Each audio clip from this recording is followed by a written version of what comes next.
Bueno, les agradezco mucho esas presentaciones y quiero subrayar muy especialmente lo que me han estado explicando, la pata cultural de este proyecto, que es Libertad Uruguay, que le doy mucho más importancia que al Partido Liberal Libertario, aunque tengo una gran simpatía por el Partido Liberal Libertario y presido el Consejo Honorario del Partido Liberal Libertario en Buenos Aires. Pero ¿por qué digo esto? Si bien es cierto, sé que el Partido Liberal Libertario no es cualquier partido, sino que más que buscar una carrera electoral, tratan de en el nivel político correr el eje del debate, que es completamente distinto de lo que han hecho y lo que hacen los partidos políticos tradicionales, y creo en ese sentido que es un buen referente en el mundo de la política Ron Paul en Estados Unidos, que resulta realmente una especie de shock cuando uno lo veía, como ustedes saben, 3 veces fue candidato a presidente en Estados Unidos, 1 por el Partido Libertario y 2 por el Partido Republicano, ver debatiendo con otros 7 candidatos presidenciales en tarimas en distintas universidades hablando de la teoría del ciclo austríaca. Es una cosa que, como yo le digo a mis hijos, presten atención a esto porque no ha habido ningún político en la historia de la humanidad, así, ni va a haber probablemente. De manera que es un campo distinto, pero le doy muchísima importancia, o más importancia, a esta pata cultural, Libertad Uruguay, porque si bien es cierto, tiene estas características distintivas el Partido Liberal Libertario, creo que hay que tomarlo con pinzas en cuanto a la cuestión de los tiempos y no tener ansiedades y verlo de la siguiente manera. El político es, en última instancia, y no me pongo necesariamente peyorativo con esto, es un cazador de votos. Esto es, si quiere mantenerse en la tribuna política o en la arena política, tiene que esforzarse en buscar qué es lo que la opinión pública demanda. Si procede como un catedrático y dice lo que le da la gana, independientemente de lo que la opinión pública demanda, tiene sus días contados en la arena política. Tiene que adaptarse a lo que la opinión pública reclama. ¿Y de qué depende lo que la opinión pública reclama? Y este es el punto central. Depende del clima de opinión dominante, depende de las tareas de educación. Y no de cualquier educación, sino de la transmisión de valores y principios compatibles con la sociedad abierta. Y eso es lo que en el mundo en general, pero especialmente en nuestra región de América Latina, está sumamente rezagado. Rezagado por distintos motivos, por incomprensiones, por cobardía empresaria para financiar estos proyectos, por distintos motivos. Pero el hecho es que la teoría gramsciana, como ustedes saben, Antonio Gramsci, marxista, tiene una frase que es muy importante repasarla por la razón que tiene, y esto es: tomen la cultura y la educación y el resto se da por añadidura. Esto lo ha comprendido mucho antes que los liberales, digamos, las personas que participan de la tradición de pensamiento llamada genéricamente de izquierda. Entonces, me parece que hacer ese esfuerzo es mucho más redituable que la arena política, porque la arena política, y ya sé otra vez que es distinto el Partido Liberal Libertario, cuáles son sus objetivos, pero si tenemos recursos limitados, humanos y materiales, me parece que hay que darle un peso muy grande al debate de ideas, porque lo contrario es poner la carreta delante de los caballos. Esto es, la gente dice, bueno, pero para resolver el problema dediquémonos más a la política. Si nos dedicamos a la política y nos queremos mantener en la política, tenemos que usar el lenguaje que la opinión pública es capaz de digerir. Léase el estatismo. Sin embargo, si empujamos por el lado de la cultura, del lado de la educación, en la transmisión de estos valores y principios, creo que es muy fértil y altamente productivo, y no es un tema, creo yo, de cantidad de gente, sino de calidad del mensaje. Porque, como decíamos hoy, el almuerzo con Joaquín y con Gabriel, un almuerzo muy agradable que tuvimos, estábamos comentando que la mayor parte de la gente es de buena fe, la inmensa mayoría de la gente es de buena fe, está bien inclinada y tiene buenas intenciones. El tema es que tengan la oportunidad de debatir otras ideas y de escuchar otras campanas. Ahora, habiendo dicho esto, voy a elaborar sobre el tema que nos ha convocado hoy, y me gustaría, dado el grupo que acá estoy viendo, que hagamos una especie de mesa redonda, que no nos quedemos con ninguna cosa flotante, que discutamos lo que no estamos de acuerdo, y como les digo a mis alumnos, si están de acuerdo, hagan de abogado del diablo, que es un muy buen ejercicio, porque a veces parece como si fuera claro algo que estamos diciendo y resulta que no es tan claro cuando vienen las preguntas, viene el debate o vienen posiciones que son distintas. Entonces me gustaría oír de viva voz comentarios, reflexiones, críticas, preguntas de ustedes.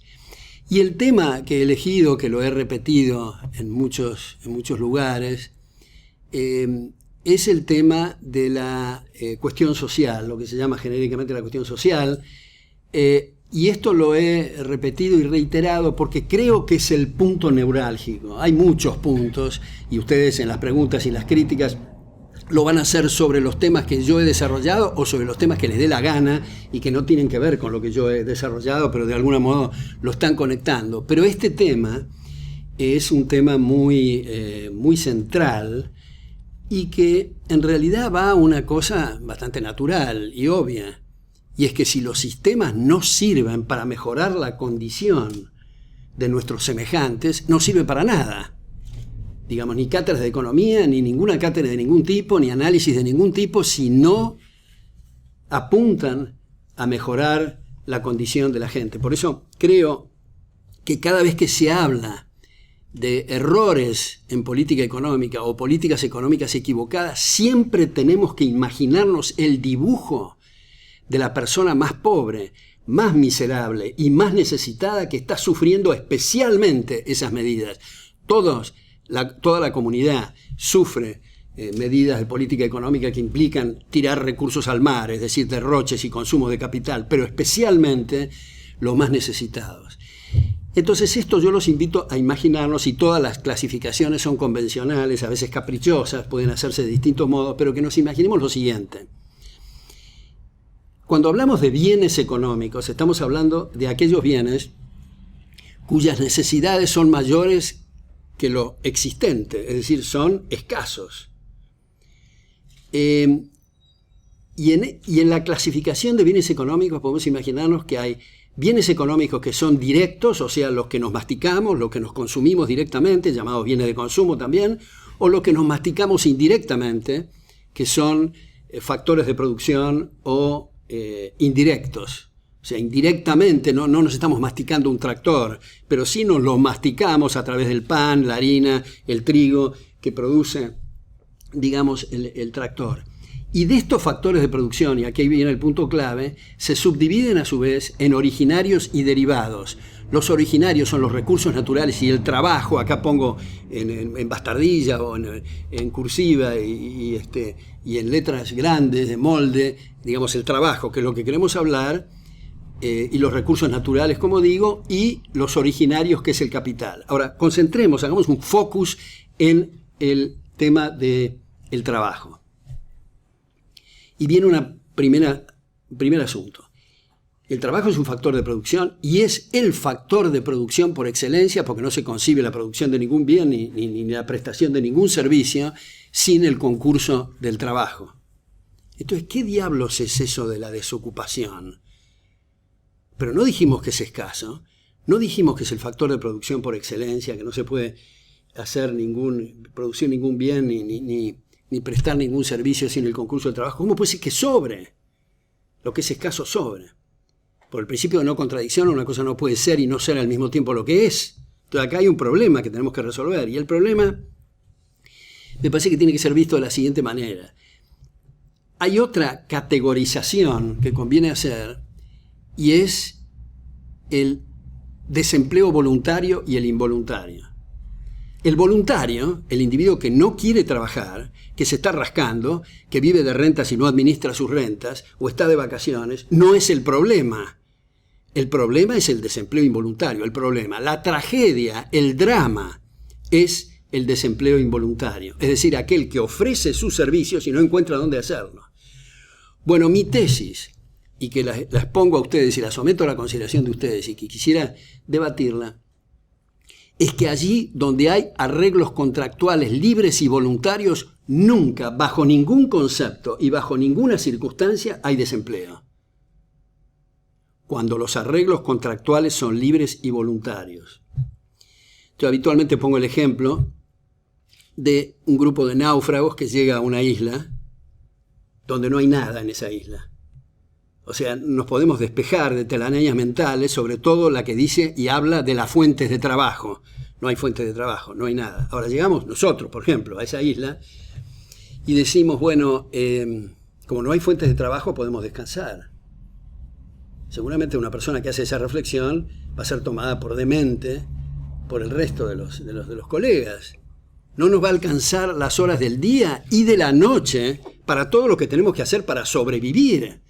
O sea, va a haber, para usar una terminología keynesiana, pleno empleo. Recontra pleno empleo.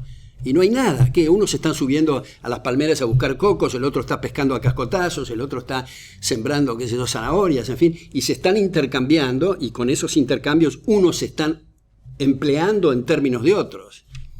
Ah, pueden decir ustedes, bueno, pero en esas circunstancias los salarios son bajísimos, son salarios de hambre. Podemos poner todos los calificativos que nos dé la gana, pero mi tema no es el salario ahora. Mi tema es el empleo.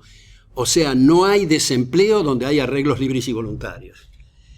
Si llega alguien a la isla que ha estudiado, no sé, economía, y se doctoró en economía y le tomó eso 8 años o 10 años, y llega y dice, yo quiero emplearme como doctor en economía. Los que están en esa isla, nosotros, vamos a decir, mire, nosotros eventualmente no sabemos qué es doctor ni qué es economía exactamente, pero lo que necesitamos es gente que se suba a las palmeras a buscar cocos. Y ese individuo dice, no, yo quiero trabajar como doctor en economía.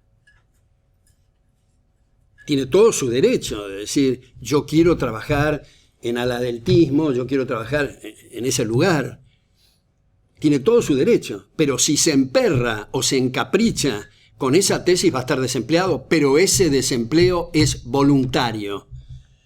Cuando hablamos de desempleo voluntario, es aquella persona que ofrece sus servicios y está atenta a lo que los demás necesitan de él, no lo que se le ocurrió que los demás tienen que necesitar. Entonces lo que estamos diciendo es que no hay desempleo allí donde hay arreglos libres y voluntarios. Supongamos que esto haya quedado claro. No importa la pobreza más brutal del país o la riqueza más exorbitante. Alguien puede imaginarse, bueno, si la riqueza es exorbitante, los salarios van a ser más altos, si es la pobreza brutal van a ser más bajos. Es cierta esa intuición o esa conjetura, pero el tema es que no hay desempleo.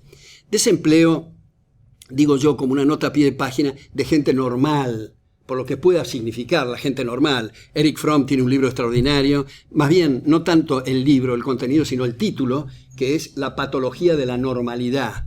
No hay tal cosa como persona normal, somos todos anormales.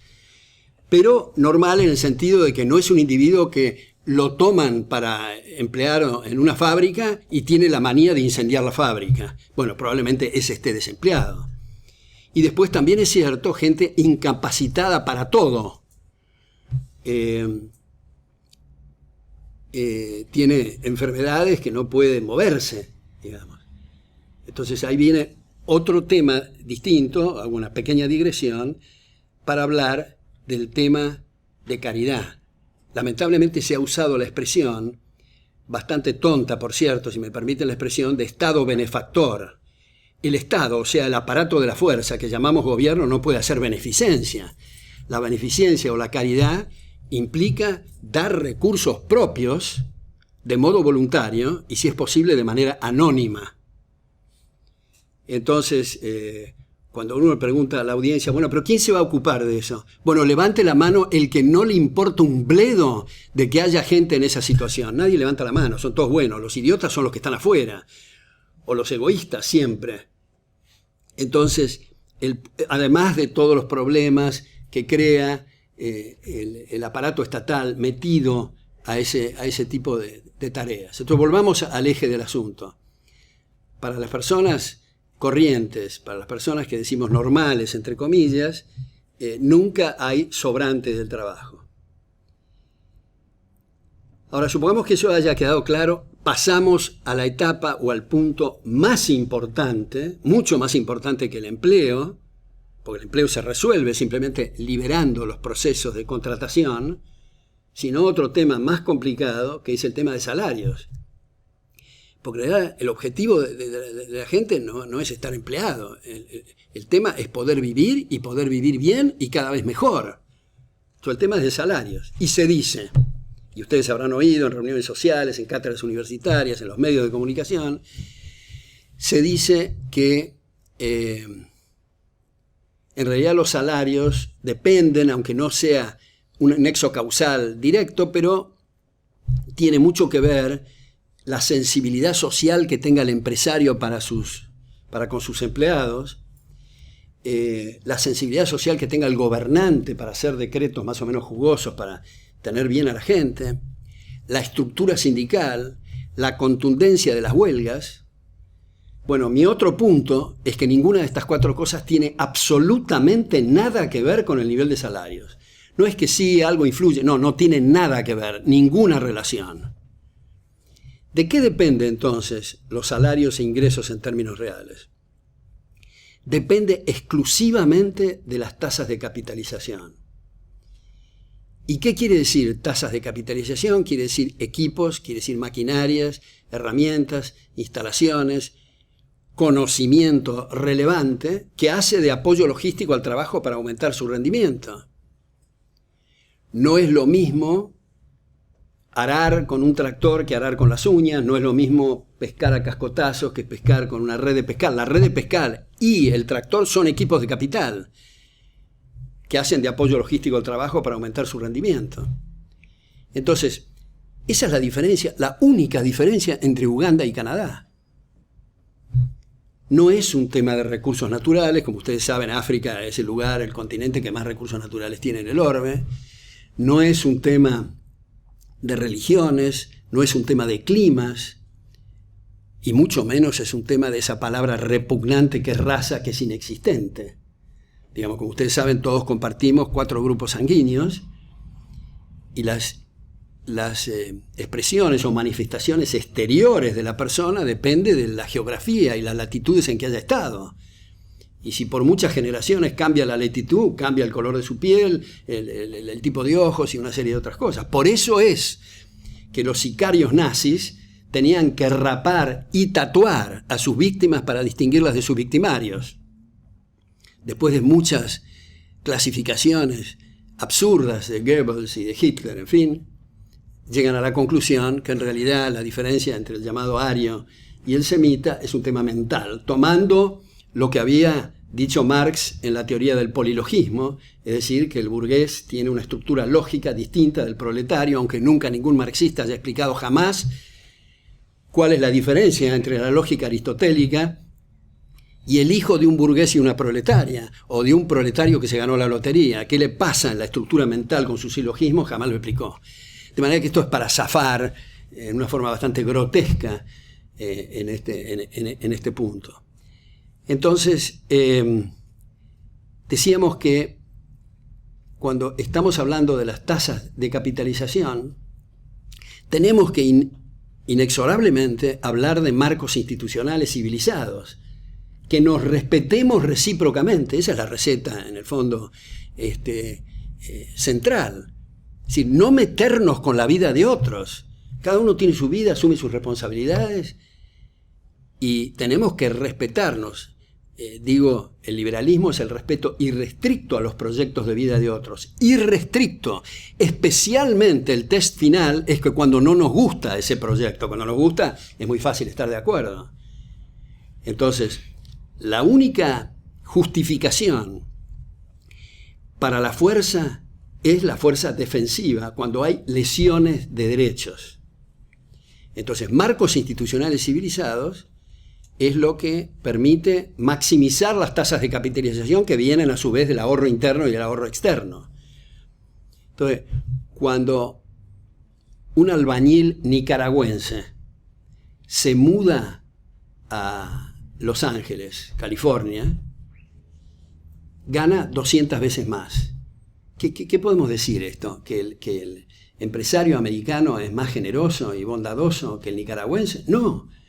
Puede ser mucho más amarrete. Pero eso es irrelevante. No tiene más remedio que pagar salarios más altos porque la tasa de capitalización se lo exige.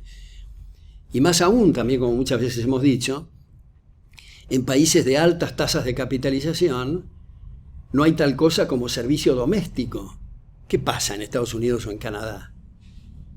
¿El ama de casa no le gusta tener servicio doméstico? No, no lo puede pagar. Porque tiene que competir con Xerox o con Sony o lo que fuera. La gente está colocada en lugares que son más compatibles con lo que es un ser humano. Lo mismo decimos que es típico de las republiquetas bananeras, africanas, digamos, también podemos decir argentinas, donde un empresario no solo tiene mucho servicio doméstico, sino en algún lugar de África, mientras duerme la siesta, se hace abanicar por 12 personas. Eso es característico. Ahora, si ese empresario se muda a Nueva York y pretende hacerse abanicar por 12 personas, tiene que pagar $5.000 la abanicada, y eso es muy caro.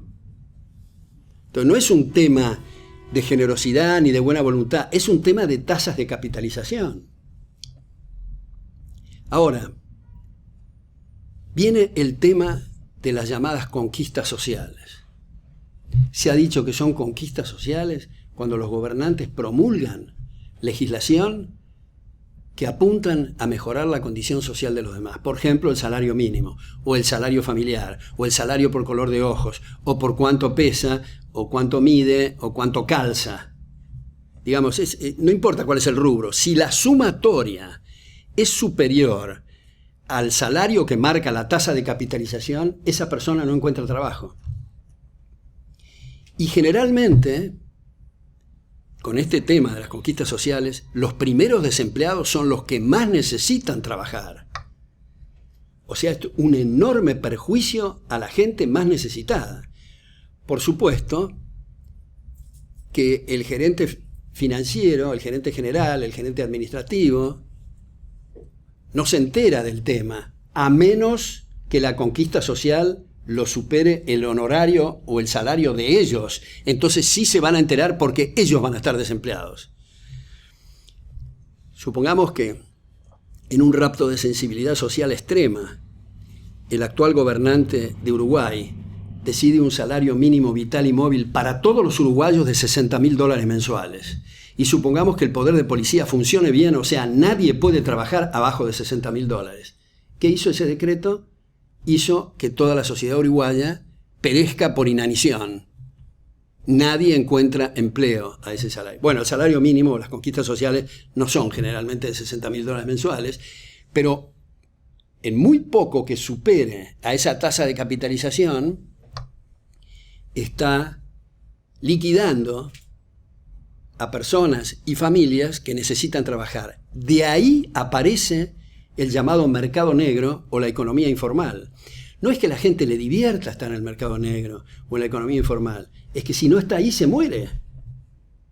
sea por esas conquistas sociales o sea por los impuestos al trabajo, o sea, las deducciones que le hacen, que dicho sea de paso nos hemos acostumbrado, que el empresario es el agente de retención y que retiene tal y cual cosa de quien está trabajando. Eso es una inmoralidad. No es cuánto le descuentan, es que le toquen su salario, es que haya tal cosa de una diferencia entre salario bruto y salario neto. Íntegramente corresponde a quien está trabajando. Bueno, la gente que está en el mercado informal, si se pone en blanco, no trabaja. Si nosotros miramos y comparamos el este y el oeste de Estados Unidos, en el este hay una serie de legislaciones así de conquistas sociales y hay muchísima gente capacitada. Veo que están con un calor espantoso todos acá, así que podemos poner un poco de nuevo acá porque todos hacen movimientos que evidentemente, bueno, están desempleados como consecuencia de esas conquistas. No me lo pongan así como para que nieve, como estaba acá, pero en fin.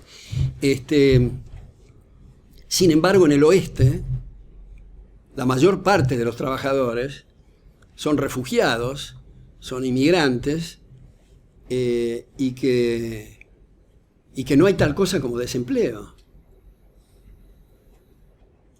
¿Por qué no hay tal cosa como desempleo? Porque trabajan al salario de mercado. Si denuncian el tema de las conquistas sociales, son deportados porque están siendo autoinculpados. Entonces, no hay magias. Sería fantástico que hubiera magias. Sería muy interesante que en lugar de estar peleando que el 82% móvil, que el 3%, que el 4.5%, en fin, que nos hagamos con un buen decretazo millonarios todos de una vez y terminemos con el tema. Pero lamentablemente no se puede. Lamentablemente no se puede. Depende de abstención de consumo, de ahorro, de inversión, y lo cual significa tasas de capitalización. No, se dice, bueno, pero tampoco comparemos, ni seamos extremistas, no comparemos la situación de Calcuta con la situación en Francia o en Alemania, digamos, que son más cuadrados y más trabajadores, ordenados, en fin, que la gente de la India. Bueno, no es así. El trabajador o el peón rural, digamos en Alemania, trabaja jornadas muy cortas con tractores que tienen aire acondicionado, que tienen, en fin, video, que tienen todos los instrumentos, y el otro está con moscas en la frente trabajando 16 horas por día, porque su instrumento de capital es un palito. Ahora está cambiando en algunas cosas, digamos, sobre todo en el área tecnológica, Gabriel, y todo esto, la India, pero en fin, estoy dando este ejemplo para mostrar que no es que trabajen más, trabajan mucho menos, porque los equipos de capitalización, las herramientas, los instrumentos, los equipos hacen de apoyo logístico para tener esos salarios más altos. Ahora, se dice también, y esto es otro punto a mí me parece muy central, se dice, bueno, pero, digamos, ¿usted realmente dejaría que un individuo multimillonario esté negociando con una persona que no tiene, el salario no le llega a fin de mes, o a fin de semana, o a fin del día? Y se caricaturiza esto, poniendo el tipo con la galera y los zapatos de charol y un abdomen bastante engrosado, que le cruza una medalla de oro de cierto peso, y el otro está en patas, mal vestido. ¿Cómo va a dejar usted que hagan un contrato entre ellos? Es que la mirada de esto está mal. Porque el tema, hay que insistir, es irrelevante cómo sea la cuenta corriente de ese individuo que está en galera. El tema es cuál es la tasa de capitalización en ese lugar. Supongamos que el más millonario de la comunidad sea George Soros, y llega a determinado lugar, en México, digamos, y dice, ¿cuánto cuesta pintar mi casa? Le dicen 1.000. No, dice él, yo tengo un patrimonio neto fenomenal y una cuenta corriente brutal, así que voy a pagar 300. Bueno, por definición no pinta su casa. Si el salario y la tasa de capitalización está marcando 1.000. No importa su cuenta corriente, tampoco importa si está quebrado. Para pintar su casa con esa calidad y esas características tiene que pagar 1.000, si no, no pinta su casa. Lo mismo va para todas las cuestiones de seguridad y de confort en el trabajo. Si un individuo en una sociedad abierta entra como gerente de tal lugar y dice: yo quiero que mi oficina sea entelada en celeste claro, quiero como música funcional la 9ª Sinfonía de Beethoven, y quiero además el bonus y quiero vacaciones, y quiero esto. No es porque, si se lo dan, no es porque el gerente sea bueno. Es que las tasas de capitalización están marcando eso, si no, no tiene ese funcionario con esas características.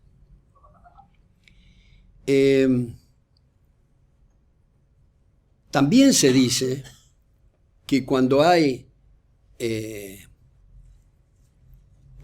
se introducen elementos tecnológicos, cuando hay progreso tecnológico, esto produce desempleo. No me va a decir que no se produce un problema cuando justamente la tecnología está reemplazando trabajo. Bueno, también creo que esto había que verlo desde otro costado. ¿Qué costado es? Es que el progreso tecnológico libera recursos humanos y materiales para que se puedan dedicar a otras cosas que hasta ese momento no se podían dedicar porque estaban esterilizados en el área anterior. Si nosotros tuviéramos una especie de hacha electrónica o no sé qué, y pudiéramos romper toda la maquinaria porque estamos obsesionados con que la tecnología le hace mal al trabajo, lo que vamos a hacer es que se va a producir una baja abrupta en los salarios en términos reales, si en el mundo destruimos toda la maquinaria.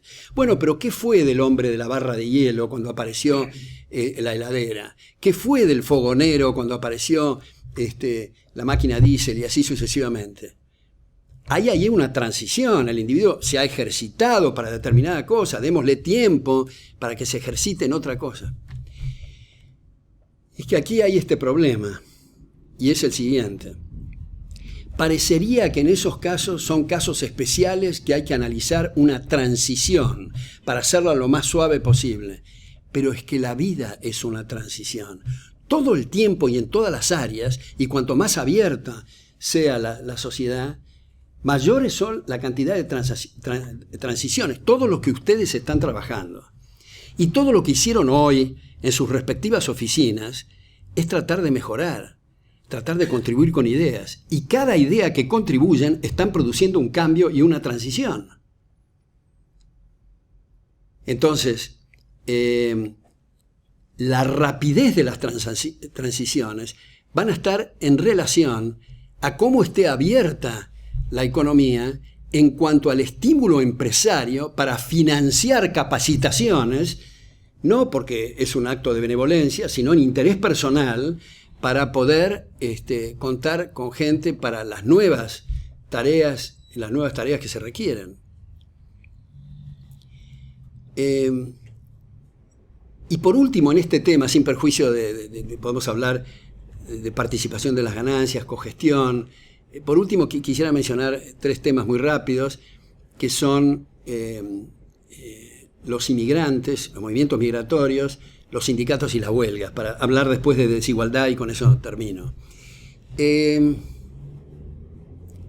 A mí me parece una vergüenza el muro en México que ha establecido Estados Unidos. Admito que es distinto el tener un muro como el muro de la vergüenza en Berlín, que no permitía que la gente salga, y esto es no permitir que entre. Hay una diferencia de grado, casi diría de naturaleza. Pero de todas formas, las expresiones que muchas veces se discuten con la mejor de las intenciones, y se usa la expresión inmigración ilegal, me parece un insulto a la inteligencia. Porque la gente debería de poder colocarse donde le dé la gana, siempre y cuando no haya lesión de derechos de terceros, siempre y cuando no haya problemas criminales, no haya problemas de riesgos de otra naturaleza, que para eso está Interpol y sus equivalentes. Pero esto no es un problema de los inmigrantes, es un problema de los locales y los inmigrantes. Hay malos, buenos, regulares en todos los grupos humanos, pero especialmente en el inmigrante, como ha profundizado Julian Simon en sus diversos libros sobre estos temas, muestra que el inmigrante especialmente tiene una inclinación por el trabajo. Especialmente acepta trabajos que generalmente los nativos no aceptan. Especialmente las conductas de sus hijos, generalmente pocos, son de alto nivel académico respecto de los nativos. Entonces, no se puede hacer un juicio a priori sobre cómo es el inmigrante, lo mismo no se puede hacer un juicio a priori como es el nativo. El asunto es la preferencia revelada, como decimos en economía, cómo se comporta, cuáles son sus antecedentes, y en ese sentido, si en las fronteras hay problemas, digamos, de este tipo, se tomarán las medidas necesarias, pero no por el hecho de ser inmigrante, ni por el hecho de tener que pedir permisos. Y ocurren cosas increíbles. Por ejemplo, se dice, bueno, pero el tema del terrorismo. El terrorismo no pasa por las aduanas. El terrorismo pasa por muchos otros canales. Digamos, cuando nosotros analizamos lo que pasó, la catástrofe del 11 de septiembre, que todavía en algunos aspectos no resulta claro cómo fue el asunto, pero de todas formas había clases y capacitación para pilotear de gente que se preocupaba solamente cómo despegar y no cómo aterrizar, y nadie les llamó la atención. Y además, una ley federal prohibió a las aerolíneas como United y American, que habían descubierto armas que no producían detonación para que tenga la tripulación, y por una ley federal se lo prohibieron. Por eso pudieron hacerse esas catástrofes con cuchillitos de plástico.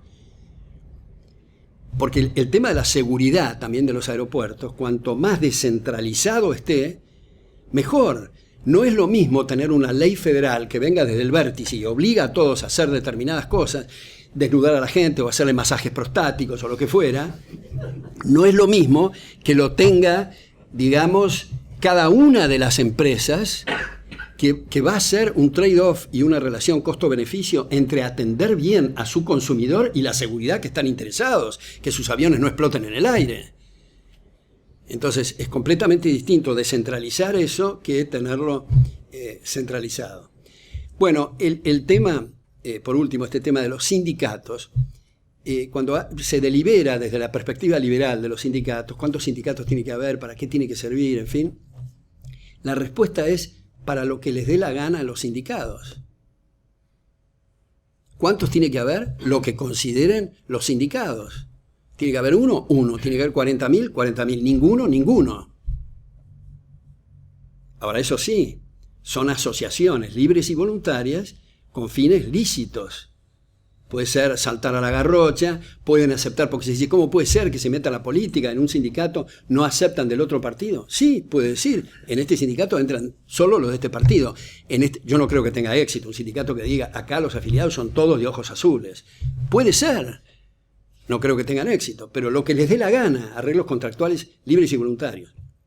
Eso, desde el punto de vista legal, es la personería legal o la personería jurídica que se le otorga a cada una de estas asociaciones, para los fines que les parezca, para informarles, porque cuando decíamos tasas de capitalización, eso no quiere decir que aparezca en el cielo y diga hoy para los albañiles los salarios son 1.436,20, no, es un tema de información y es un servicio interesante del sindicato dar esa información a sus afiliados. Por ejemplo, no estoy con esto dictaminando que tienen que hacer esto y cualquier otra cosa.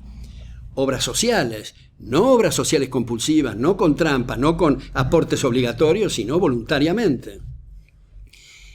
Ahora, en la Argentina, por ejemplo, y en muchas otras partes, incluyendo Estados Unidos, existe una figura distinta de la personería legal o jurídica, que es la personería gremial, que es tomada de la Carta de Laboro de Mussolini, que es que cada sindicato tiene representatividad obligatoria respecto de los demás, estén o no estén afiliados. A veces, bueno, hay mucha chicana ahí, hay libertad sindical, pero en realidad no le damos este o aquel servicio si no se afilian, en fin.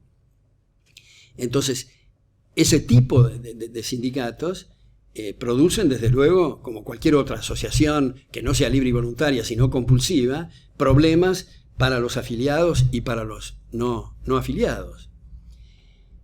Y las huelgas La huelga puede ser entendida como el derecho a no trabajar, que deben tener todos, contemplando estipulaciones, si es que hubiera, previas, avisar con 2 meses, o avisar o no avisar, en fin, pero no huelgas como el uso de la violencia para estar y no estar al mismo tiempo al puesto de trabajo. Por ejemplo, mi sindicato decreta una huelga en la construcción. Todos tienen que acatar. Y si alguien decide, como se dice, ser un rompehuelgas, no, yo quiero ir a trabajar, le rompen el cráneo. Eso es lo que no se puede hacer. Pero esto no es un tema, piensen ustedes, del obrero que no comprende la relación de dónde viene el salario. Es un tema de empresarios. Hace no mucho tiempo estaba dando en una cámara empresarial muy reputada en la Argentina un seminario, y un empresario me dijo, bueno, pero si no hay huelgas, si no hay sindicatos, ¿cómo se aumentan los salarios? Quiere decir que no tiene la menor idea de nada. Entonces no es un tema del obrero o de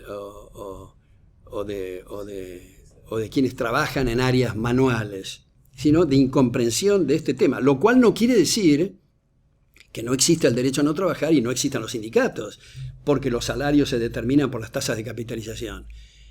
Otra vez digo, puede determinada comunidad decir nosotros no necesitamos sindicatos, o nosotros tenemos una afiliación baja, en otro lugar tenemos una afiliación muy alta. Esto es una cosa que no podemos dictaminar. Incluso podemos opinar y decir, pero qué lástima que hagan con esos fines, porque a nosotros nos parece ridículo. Bueno, nos parece ridículo, pero es legítimo si lo hacen. Bueno, doy vuelta a la página para hablar brevemente del tema de la desigualdad de patrimonios, de ingresos, de rentas, que es una preocupación constante en, digamos, para decir un porcentaje, el 90% de las cátedras universitarias, en todos los políticos de todo el mundo. Hay que acortar las desigualdades, tenemos que tener una sociedad más igualitaria. Bueno, esto es una cosa contra natura. Digamos, es evidente que somos distintos, no solo desde el punto de vista anatómico, desde el punto de vista bioquímico, desde el punto de vista psicológico sobre todo. Y por suerte es así, porque imagínense una comunidad donde seamos todos iguales, sería un espanto. La conversación sería de un tedio horrible, sería lo mismo que hablar con el espejo. Además de que se derrumba la división de trabajo y la cooperación social. Y además de problemas sexuales, diría yo, a todos nos gusta la misma mujer, y entonces sería un espanto. Entonces, por suerte, es distinto. Ahora, es distinto, y son distintos también los resultados. ¿Y de qué depende ese delta o esas diferencias? Depende de lo que la gente decida en el supermercado. Compra más chocolates y menos lechuga, quiere decir que le está dando más recursos al del chocolate, menos al de la lechuga, la zanahoria, la Coca-Cola, en fin, no quiero hacer propaganda, y demás. Ahora, resulta que asignó recursos en el supermercado y a la salida está el político esperándolo y dice, vamos a redistribuir ingresos. Quiere decir, vamos a contradecir lo que ustedes hicieron hace 5 minutos. Y la gente que vota eso tiene la esperanza que le redistribuyan en su dirección. Es decir, que le saquen al vecino. Porque el Estado, en el fondo, es una ficción. Cuando hablamos del Estado tiene que hacer, es el vecino que tiene que hacer compulsivamente lo que dice el aparato estatal o los que están formando el elenco gubernamental. Ahora, lo más importante es que uno puede preguntarse, bueno, ¿qué importa contradecir la asignación de recursos de la gente en los supermercados? Bueno, importa que estamos desperdiciando recursos, no estamos asignando cada centavo al área que la gente considera más productiva. Y por lo tanto, estamos consumiendo capital. Y por lo tanto, las tasas de capitalización bajan. Y por lo tanto, los salarios e ingresos en términos reales son menores. Por lo tanto, estamos aumentando la pobreza. John Rawls, que escribió este libro que se llama La teoría de la justicia, bastante bien traducido por el Fondo de Cultura, sostiene que en realidad el problema son de los talentos y divide los talentos en talentos que son naturales y adquiridos. Los naturales son los que nacemos con esos talentos, los adquiridos son los que adquirimos, como dice el nombre.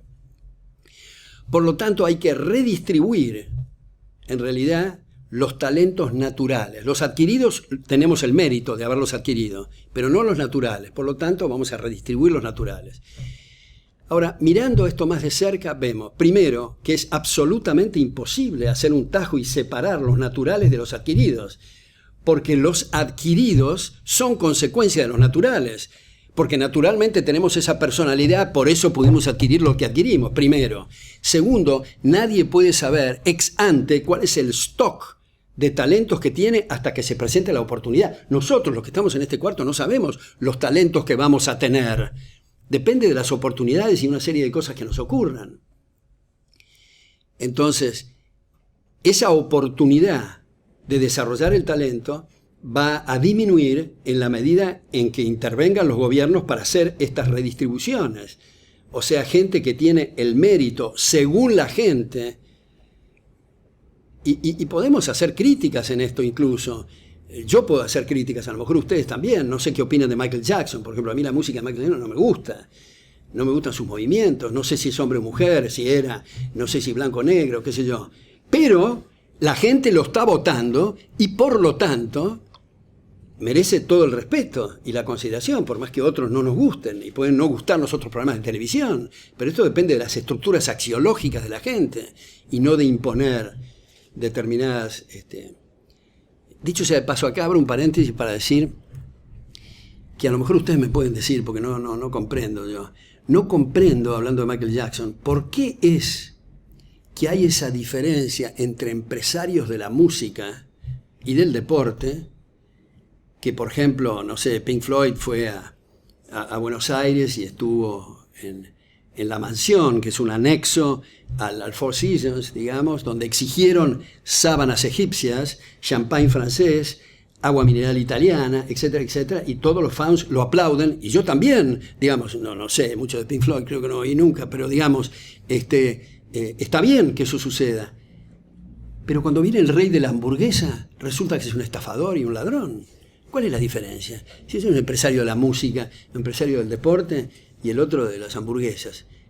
Uno espera, espero que hagan clic y se den cuenta de que en realidad, si todo el mundo compra hamburguesas, el rey de la hamburguesa tiene ese apoyo. Bueno, cierro este paréntesis para decir, en el último punto de John Rawls,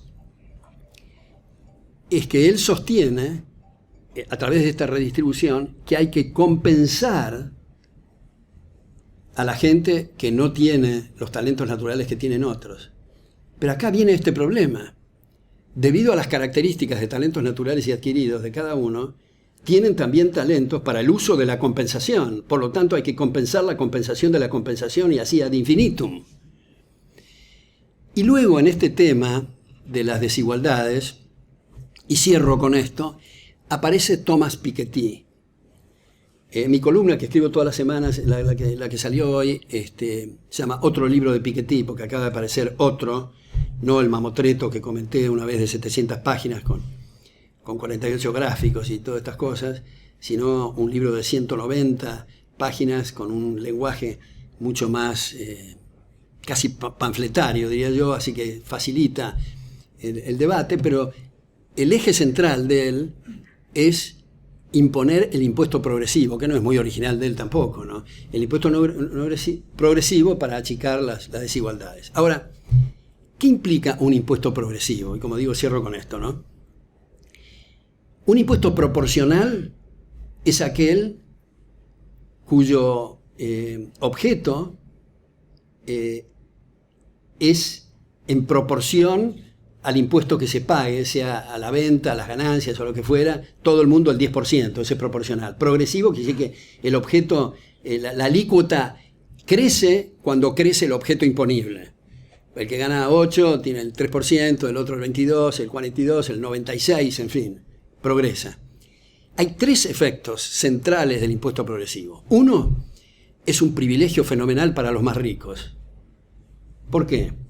Porque los que se ubican, y esto se ve en Estados Unidos y en otros lugares, el caso argentino también, los que se ubicaron en la vértice de la pirámide patrimonial antes de establecer el impuesto, tienen una ventaja respecto a todos los demás que esforzadamente tratan de subir, y los que entienden de rugby saben la expresión hand-off, es decir, los están eliminando a los que vienen ascendiendo, precisamente porque han acumulado patrimonio antes del impuesto progresivo. O sea que hay un problema en esta primera cuestión de movilidad social.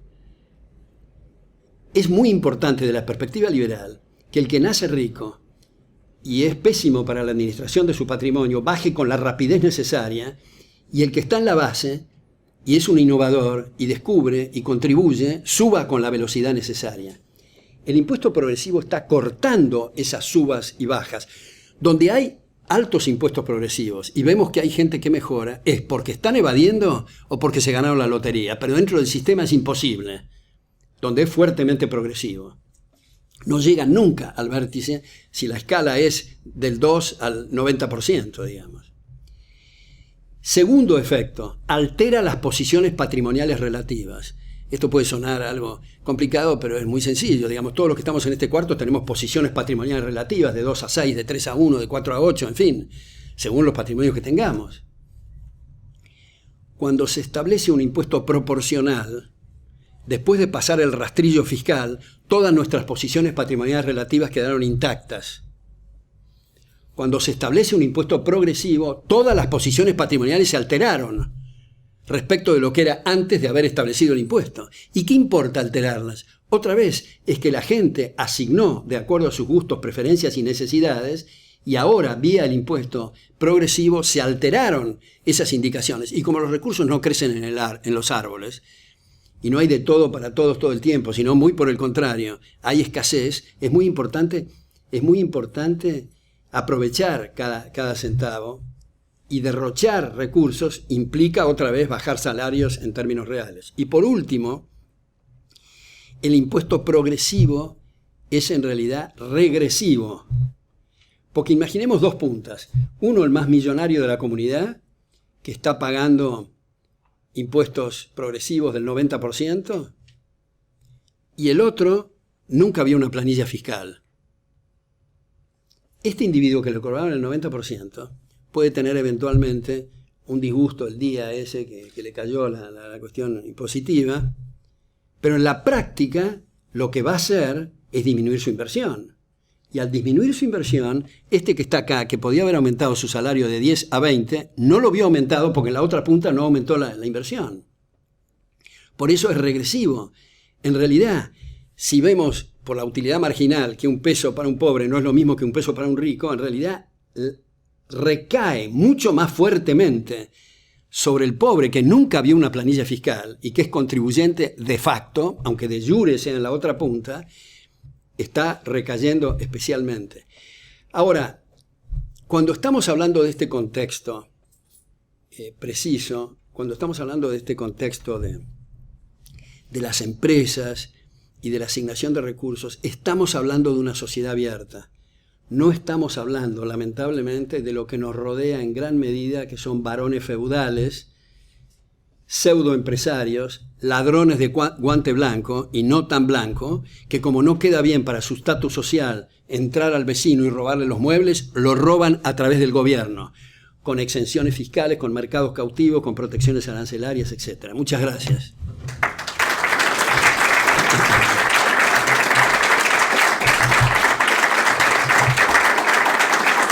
Gracias. Bueno, me gustaría tener, como dije, un debate con ustedes, intercambios de ideas, críticas, hacer ejercicio de abogado del diablo, insisto, en fin, de lo que les parezca, de lo que hemos hablado, ¿no? Hacer, como si fuéramos todos de una mesa redonda acá, que nadie se quede afuera. ¿Puedo decir algo? Sí, cómo no. Lo único que no me cerró es el tema del muro entre México y Estados Unidos. Sí. Porque yo creo que me parece como que capaz que se afecta los derechos legítimos adquiridos por los trabajadores de Estados Unidos, que si los inmigrantes vienen a hacer el trabajo que ellos hacen por menos, les va a afectar, me parece, ¿no? Porque les va a afectar sus derechos.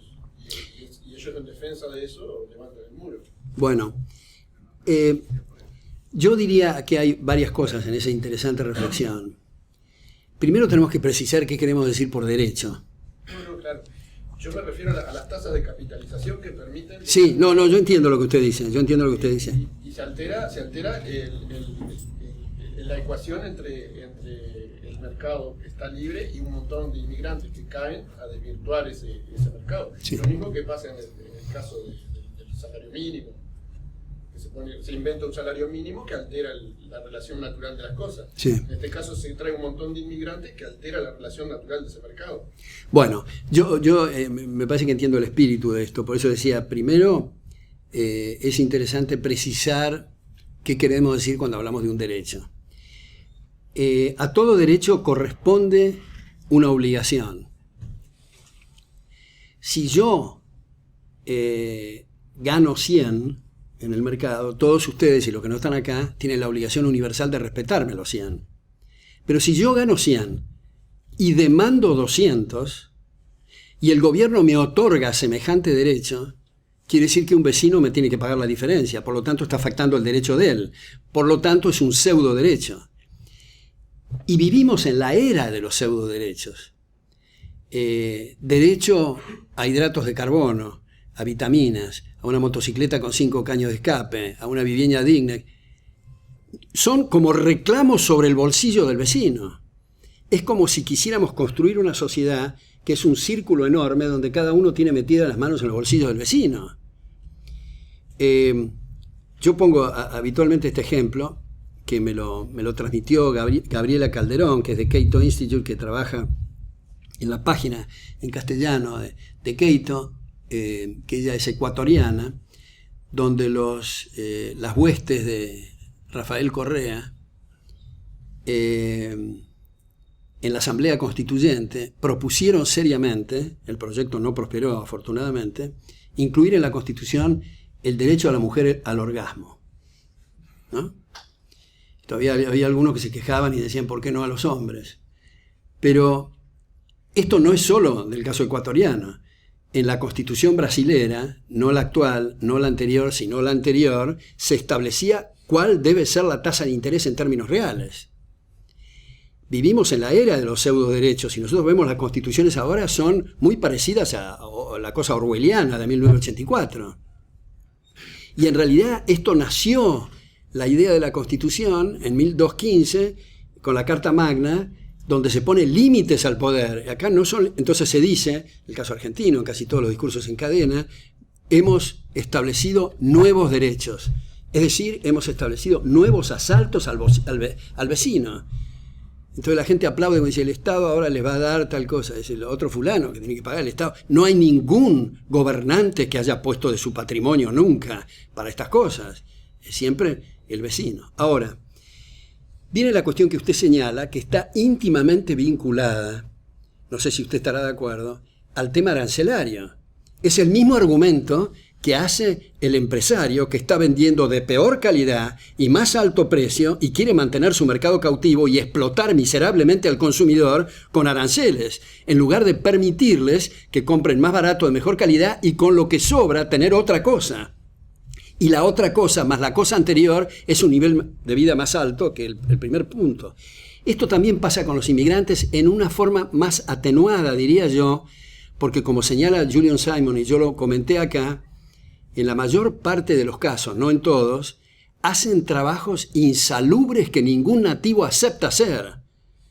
No en todos los casos, pero en los casos allí donde se abre competencia y aparecen profesionales más competentes o que hacen mejor las cosas, eso en última instancia va a liberar recursos para aumentar tasas de capitalización, para que incluso ese desplazado o ese que no compite en el mismo nivel que el extranjero que vino, esté en mejores condiciones. O sea, cuanto más se aproveche cada centavo, cuanto más eficiente se sea, mayor va a ser la condición social de la gente. Entonces, el tema de los aranceles y el tema de esta gente que a veces uno debería también, no sé si también usted está de acuerdo con esto, a lo mejor me quiere repreguntar por la seña que me está haciendo, pero esto no se limita al extranjero. Digamos, en la Argentina puede aparecer, y de hecho aparece, un competidor tucumano que es mucho más eficiente que el de Buenos Aires. ¿Vamos a poner un muro también? porque es el mismo razonamiento. A veces nos obnubilamos con el tema de las fronteras. En realidad antes de lo que usted diga, en realidad, en esta instancia del proceso de evolución cultural, el único motivo, desde la perspectiva liberal, para que haya distintas naciones, o sea, para que haya fronteras, es para minimizar el riesgo brutal de un gobierno universal. Solamente por eso. Entonces, si en las sociedades libres está fraccionado en esa nación, fraccionado a su vez en provincias, fraccionado a su vez en municipalidades. Y a pesar de eso estamos en muchos problemas. Pero digo, hay que ver el contrafáctico. ¿Cómo sería si Cristina fuera gobernante universal? Bueno, entonces, el punto... bueno, no solo Cristina, sino muchos de los que tenemos cerca. Entonces, una de las cosas importantes de la perspectiva liberal es no tomarse en serio las fronteras, cuidarse mucho de tener un sistema de cultura alambrada, saber aprovechar que es un conocimiento disperso, fraccionado, y que las culturas es un proceso de entregas y de donaciones permanentes, y que no hay tal cosa como el ser nacional o esas cosas absurdas de los nacionalistas. Me parece que decir nuestro país está lleno de valores y desvalores el extranjero está haciendo mucho daño, porque si nosotros vemos, Juan José Sebrelli, por ejemplo, escribió un libro, que ahora no me acuerdo el título, pero en fin, ya me voy a acordar, de Sudamericana, donde él explica que las bombachas de los gauchos argentinos y las boinas de qué sé yo, en fin, y todas las cosas que pensamos que son autóctonas de aquí a la eternidad, vienen una de Polonia, la otra de Persia, en fin, es una mezcla. Y cuanto más abierta la comunidad, más diferencias tenemos en las comidas, en las arquitecturas, en la música, que es lo que enriquece la cultura de la gente, lo cual no quiere decir que esté obligada a comprar las corbatas de tal otra cultura, o vestirse con turbante, o hacer esta otra cosa. Perdón si me extendí mucho, sí. Usted quería... No, yo estoy de acuerdo con lo que usted dice. Yo el otro día, acabo de ver elecciones municipales acá en Uruguay ahora, el 10, Sí. hablando con un socialista que estaba ahí, le cuestioné su socialismo y él me decía, lo que pasa es que a mí me gusta compartir, pero yo de verlo a él ya podía yo deducir que él no tenía nada para compartir. Yo sí tengo bastante más que él para compartir. Es una situación así. Si todo el mundo fuera liberal, las reglas de juego serían una, pero como todo el mundo es proteccionista, las cosas cambian, porque le piden a Estados Unidos que abra su frontera, pero no para traerle problemas. Eso es. Bueno, yo veo su punto, pero yo diría esto, a ver si ustedes están de acuerdo. Si todo el mundo fuera liberal, si no hubiera esas cosas espantosas que son las aduanas, inmigraciones, yo ahora estoy dando clases, por ejemplo, por aulas virtuales, una maestría en una universidad suiza, y me parece fantástico dar en la biblioteca de mi casa y no tener que pasar por esas torturas que me afectan psicológicamente, moralmente, físicamente, las aduanas y inmigraciones. Pero del hecho que no estemos, como usted bien señala, en un mundo liberal, no quiere decir que nosotros saquemos partida del intercambio. Es decir, se dice, por ejemplo, en casi todos los tratados de integración, está el término políticas me sale la palabra en inglés, políticas digamos, de hacer lo mismo que hace el otro en represalia, políticas de represalia. Digamos, la Argentina le está vendiendo productos a México. México le está vendiendo productos a la Argentina. En un momento dado, México cierra sus fronteras. Entonces el argentino dice, el gobierno argentino, en represalia voy a cerrar mis fronteras. Ahora, veamos un poco más detenidamente esta situación. Perjuicio 1, no podemos venderle a México. Perjuicio 2, los argentinos no pueden comprar de México el producto más barato y mejor. O sea, ¿qué represalia? ¿Se perjudicaron 2 veces? O sea, es un sistema como de suicidio colectivo. Bueno, podemos decir, qué lamentable que todo el mundo se cierra y nadie le quiere comprar, por ejemplo, a los argentinos. Pero si hay un país, Uruguay o Chile o qué sé yo, Alemania, que le compre, aprovechemos para hacer ese negocio de intercambio. También nos podemos dar cuenta en una comunidad, porque esto es lo mismo en última instancia, que alguien diga, bueno, yo quiero tanto a mi familia, en vez de ser nacionalista, soy familista, que voy a cerrar las fronteras y voy a hacer mis propias lapiceras, mis propios cuadernos, mis propios trajes, voy a tener la vaca en el jardín para la leche y todo lo demás. Bueno, me he condenado yo y mis hijos que vivimos en la miseria, porque vamos a hacer una lapicera, no es que subestime a mis hijos ni a mi mujer, pero en fin, la lapicera van a escribir por la culata, vamos a andar derrabidos. El tema es un problema esto, porque viene de 1776 el debate del libre cambio, y todavía seguimos, bueno, pero lo que pasa es que el Mercosur es un primer paso, todavía estamos con un primer paso después de 300 años. Y es un primer paso bastante regular, digamos, porque el Mercosur no existe, como todos ustedes saben. Sí. Voy a ser de abogado del diablo porque no creo. Está bueno. Decir. Es cierto, en una sociedad abierta, las tasas de capitalización son las que permiten ir mejorando salarios. Ahora, ese proceso es muy lento, entonces el Estado es el que permite, vía, digamos, puja redistributiva, acelerar ese proceso, y por esa razón, en este siglo XX estatista, estamos mucho mejor que en toda la historia anterior. Bueno, Perdón.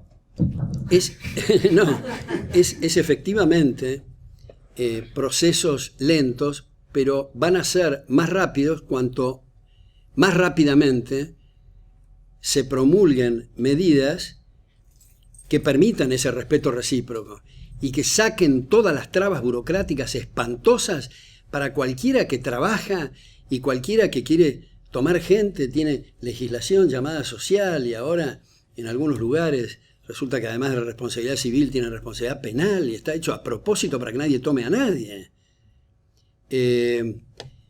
Entonces, la palabra, la expresión, muy bien tomada, puja redistributiva, aparece como que en la sociedad hay una lucha y batallas, campañas y enemigos entre sí, y en realidad el proceso de mercado permite la coordinación, a pesar de que muchos dicen, bueno, no podemos dejar a la anarquía del mercado, y entonces intervienen, y resulta que se rompe ese hilo conductor del sistema de precios y aparecen faltantes y aparecen todos estos desbarajustes que ustedes ven. Hay un periodista, John Stossel, con doble S, americano, que trabaja en Fox News, donde él, creo que está en YouTube, no estoy seguro, pero él lo pone de una manera que me parece muy atractiva, y dice esto. Imaginemos un trozo de carne envuelto en celofán en una góndola de un supermercado. Ahora cerremos los ojos y vamos en retroceso a los agrimensores de los campos, a los trabajos de los alambradores. Imaginemos de los postes. Ya en los postes implica toda esta tarea de 30 años de forestar y reforestar. Imaginemos las cartas de crédito, los transportes, las empresas de transportes, horizontal y verticalmente, las cosechadoras, los fertilizantes, las fumigaciones, los peones con los caballos, las riendas, las monturas. Hay literalmente millones de personas que están colaborando por su conocimiento, pequeños spots, y que lo ponen de manifiesto a través del sistema de precios. Y nadie está pensando en el pedazo de carne, en la góndola, en el supermercado. Para no decir nada, todo lo que significa el supermercado, todo lo que significa el celofán, todo lo que significa la construcción de la góndola, toda la coordinación esta. Y sin embargo, está lo que queremos en el supermercado. Cuando vienen estos energúmenos a decir, no, pero la puja redistributiva, vamos a asignar de una manera distinta los recursos, resulta que desaparece el trozo de carne, desaparece el celofán, desaparece la góndola, y a veces desaparece el supermercado, las góndolas están vacías. Y esto no es porque hay mala gente y buena gente, es un tema de incentivos. Es un tema que nosotros mismos, con la mejor buena voluntad, tratando de coordinar eso, haríamos una catástrofe. Entonces, en vez de el conocimiento disperso que habla tanto Hayek y fraccionado, tenemos concentración de ignorancia. Y en el fondo es una arrogancia, una petulancia y una soberbia superlativa, esto de pretender manejar las vidas y haciendas de la gente. Entonces, no es un tema de pujas o de peleas. En todo caso, las pujas, las batallas, las campañas, los enemigos, es un lenguaje típico del plano político. Eso no existe en el plano de los chicles o de los zapatos, que tenemos que hacer campañas y los enemigos y destrozar a él. No, porque en el plano político tenemos ganadores y perdedores. En el plano del mercado tenemos distintos segmentos. El que compra chicles no es incompatible con el que compre papas o el que compre medias. También en el almuerzo hoy hablábamos de esta contribución extraordinaria de Ludwig von Mises en 1920, mostrando que no hay tal cosa como una economía socialista. En realidad, allí donde no hay propiedad, no hay precios, y por lo tanto no sabemos si conviene hacer carreteras de oro o carreteras de asfalto. Y alguien levanta la mano y dice, no, el oro es una barbaridad, es porque recordó los precios relativos antes de eliminar la propiedad. Pero si no hay la menor idea. Y no tiene sentido decir, bueno, hagamos lo que técnicamente conviene. ¿Qué quiere decir técnicamente conviene si no hay evaluación de proyectos? Y la evaluación de proyectos está basada en precios. Sí. Una pregunta sobre la estructura que usted presentó en la cuestión. Creo que no queda del todo claro de qué manera resulta tan autoevidente que el trabajo sea siempre algo escaso, por lo tanto siempre que haya libertad absoluta va a haber empleo absoluto. O sea, no queda claro, me parece a mí, cómo resulta que en relación a los demás factores el trabajo es necesario y por definición siempre tan escaso. Y creo que tampoco, por lo menos a mí no me queda todo claro exactamente cuál es el proceso detrás de la tasa de capitalización y cómo que esa tasa paso a paso efectivamente se traduce en un precio de mercado. Está bueno, gracias. Bueno, vamos a tratar de poner esto de paso a paso, ya que estamos en la paso en la Argentina, pero en fin, es una chanza. Imaginemos que coso acá, que no sé cómo se llama, sea un país. Y en ese país, imaginemos que hay un mercado abierto. O sea, no hay desempleo. Pero es un país muy pobre. Están ganando 50. Ya sé que no tiene sentido hablar de 50 porque son muchos los salarios y muchas las tareas, pero para simplificar digamos 50. Y vamos a suponer también, y este es un supuesto bastante pesado, que desde la perspectiva que está mirando el capitalista o el empresario, tiene conciencia clara que está perdiendo su tiempo si visita al gobernante para preguntar si puede invertir, si no puede invertir, si tiene esa exención o ese favor, porque el gobernante le va a decir, váyase de acá y pregúntele a la gente, si usted sirve va a ganar y si no va a perder. Y el café que estamos tomando además lo tiene que pagar usted porque no se lo puedo trasladar al contribuyente. Si tiene claro eso, que no puede robar, pongámonos en la cabeza de ese capitalista. Están todos trabajando a 200 o a 50, no sé lo que dice. Piensa, bueno, si no puedo robar, tengo que servir. Y para servir, tengo que hacer algo. ¿Qué quisiera hacer algo? Ofrecer mayor cantidad de bienes y servicios de los que ya existen o nuevos bienes y servicios. Viene la otra pregunta. ¿Cómo diablos hago para producir nuevos bienes y servicios?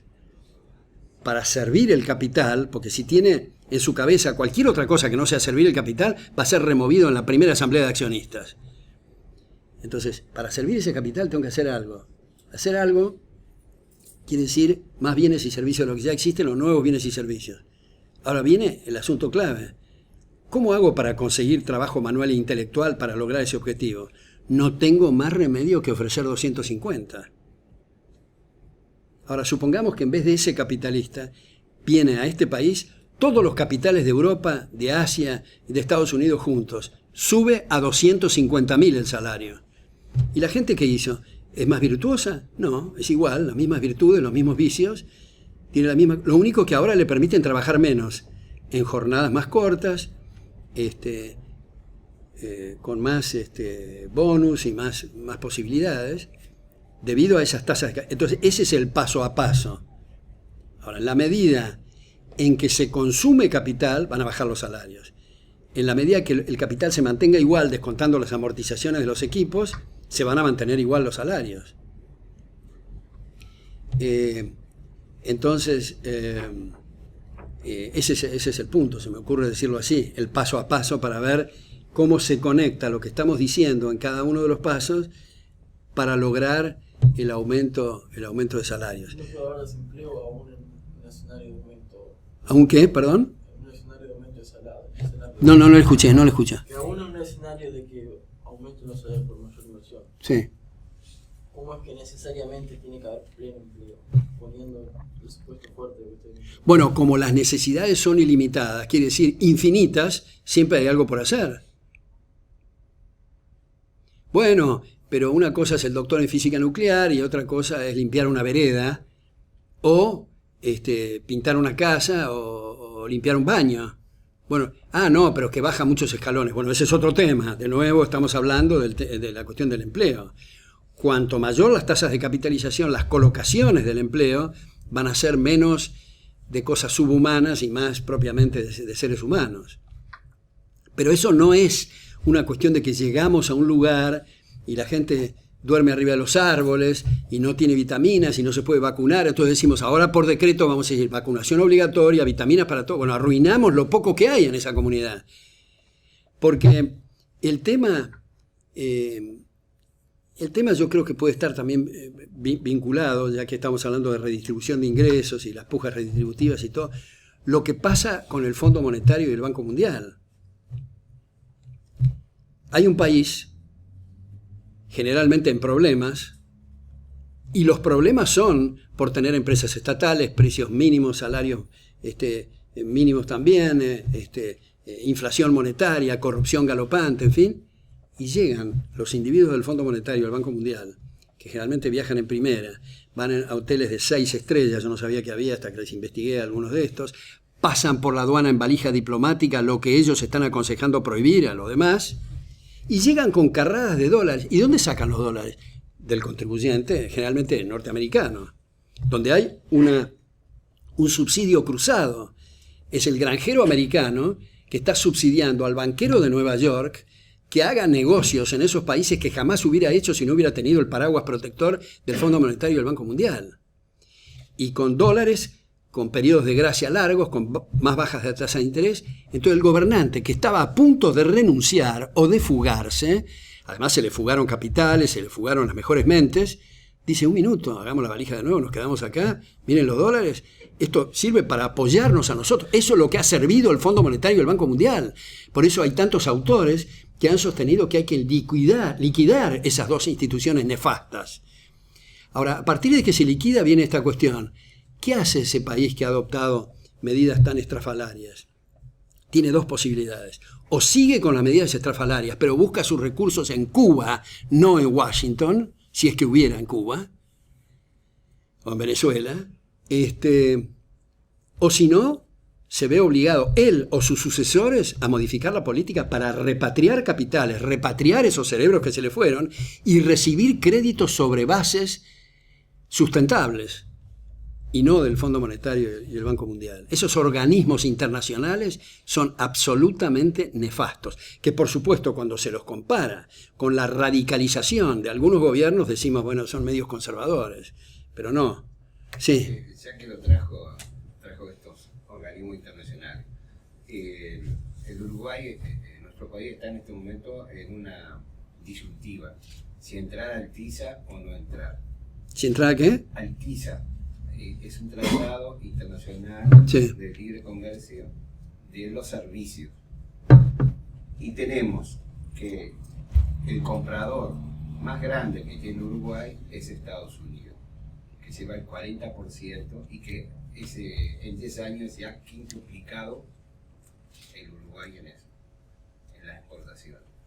¿En las exportaciones de qué, perdón? De servicios, de informática, de software. O sea, Uruguay ha crecido muchísimo. Y bueno, y todo el mundo aparentemente está en contra. todo lo más decir, la estructura que tiene el gobierno está en contra. Y el Ministerio de Economía dice que sí, porque dijo algo que coincide con lo que usted dice. Si no entra Uruguay, va a haber más desempleo. Me tocó como medio raro eso. Sí. Que lo diga nada menos que el ministro de Economía. Sí, yo creo que en este caso, lo que ha dicho, que comenta usted, el Ministerio de Economía, no creo que haya más desempleo, lo que sí, bajan salarios en la medida... Bajan salarios, dijo. Bueno, bajan salarios. Ahora, es cierto que si alguien dice, bueno, ¿qué es preferible? ¿Hacer una negociación de gobierno a gobierno para poder colocar productos o no hacer nada?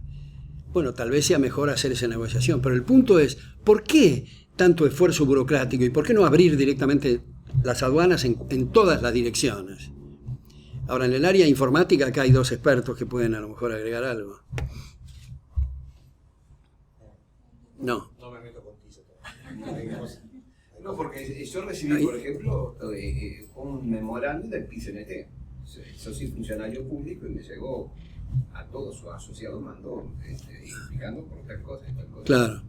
Sí. O sea, es un tema relevante aparte. Sí, es muy, muy relevante. ¿Qué, Joaquín?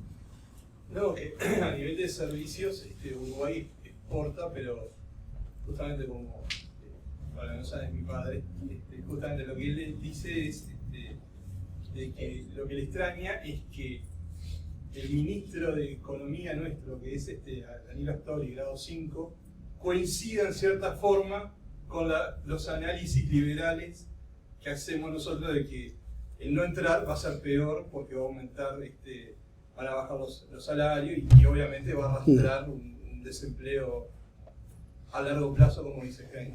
Tienes plata. Bueno. Yo tengo una pregunta. Sí. En el tema de cuando hablabas de los impuestos progresivos, si suponemos una sociedad minarquista, no ¿Una sociedad? minarquista, no capitalista, o sea, donde tenga que haber un Estado mínimo, hay que tener determinada cantidad de impuestos, o sea, mínimos. ¿Qué recomendarías? Porque, por lo que veo, entonces, el IVA sería un impuesto regresivo, y eso no distorsionaría la asignación. No se refiere a Bueno, sí. O sea, si recomendarías un impuesto un IVA o un impuesto a los sueldos plano, o algunos impuestos, no sé. Claro, lo de minarquista yo no lo distinguiría del capitalismo. Yo les confieso... Entiendo que lo mismo. Que lo mismo. Si hay que recoger alguna cantidad de impuestos, Claro. ¿qué impuesto recomendás? Si el IVA, que por un lado... Bueno, esta es una cosa un poco pastosa, ¿no? Yo definitivamente no recomendaría ningún impuesto directo. Todos los impuestos directos implican preguntas insolentes sobre lo que está haciendo cada una de las personas. Era uno de los argumentos de Alberdi, digamos, en el caso argentino, por eso los impuestos indirectos eran inconstitucionales en determinado momento. Impuestos indirectos, establecer impuestos indirectos, o sea, la medida que la gente compra, en fin. Y una de las variantes, yo lo tengo en mi libro Fundamento de Análisis Económico, es la sugerencia precisamente del IVA. No poner impuesto progresivo, sino proporcional en el IVA, que es habitualmente lo que se pone, y en toda la escala de la producción, o sea, tomar toda la base fiscal. Entonces no hay, por el método de impuestos a cargo, impuestos a favor, que está implícito en el IVA, los controles fiscales se alivian mucho de parte del departamento correspondiente. ¿Una especie de ingresos brutos? Pero, ¿Como la estructura de ingresos brutos? bueno, como el IVA. Como el IVA sin que haya exenciones en el medio, ¿no? Ahora, es una cuestión discutible, yo comprendo. Lo que sí me parece importante es no hacer la clasificación impuestos al consumo, impuestos a la inversión, porque todos los impuestos van sobre el patrimonio de la gente. Entonces, cuando se habla de impuesto al consumo, vamos a poner un impuesto al cigarrillo, es un impuesto al consumo. Pero un minuto, ¿quién paga en última instancia el impuesto? Lo paga el empresario de el cigarrillo. ¿Y de dónde saca los recursos? De su patrimonio. y al disminuir su patrimonio disminuye su inversión. Todos los impuestos son a la inversión y al patrimonio, todos, no hay forma de salir de eso. El asunto es minimizar los efectos, estos que estábamos diciendo, a través del IVA, aunque sabemos que no hay ningún impuesto neutro. Eso que va al departamento fiscal hubiera ido en otro lugar si no hubiera mediado esa intervención. Pero en esta instancia del proceso de evolución cultural, si se está hablando de un gobierno limitado a sus funciones específicas, tiene que haber impuestos. Y dentro de los impuestos, la categoría de impuestos indirectos es la mejor, y dentro de los indirectos, me parece a mí, alguien puede venir con una idea nueva, esto no es una cosa absoluta, decir, bueno, pero yo creo que este otro impuesto que acabo de inventar, hay que tener cuidado con inventar impuestos porque generalmente los toma el gobierno y agrega a los que ya existe, así que hay que tener muchísimo cuidado. ¿Y una expensa? ¿Y una expensa?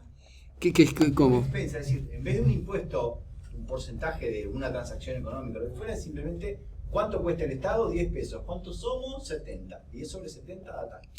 Bueno, ese se llama un impuesto de capitación, que era el origen en la historia de los impuestos, un impuesto per cápita en valores absolutos. Pero eso en realidad no se puede realizar, porque hay que bajar esa alícuota al nivel del mendigo. El mendigo es 0, así que 0 son los impuestos.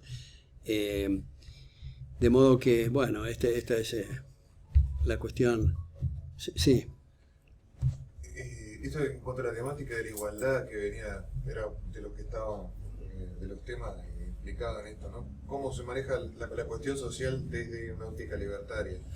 En un momento en una conferencia, como lo plantea Precioso Huerta de Soto, ¿no? Sobre los efectos del ahorro, que dice que al, digamos, prolongarse a la tasa de preferencia temporal, la gente prefiere más los bienes futuros que los presentes, ahorra en una economía libre, ¿no? Ese ahorro está en el banco, está a disposición de los inversores, y al haberse restringido el consumo, también porque la gente está ahorrando, se desplaza la inversión hacia sectores de la economía más lejanos del consumo.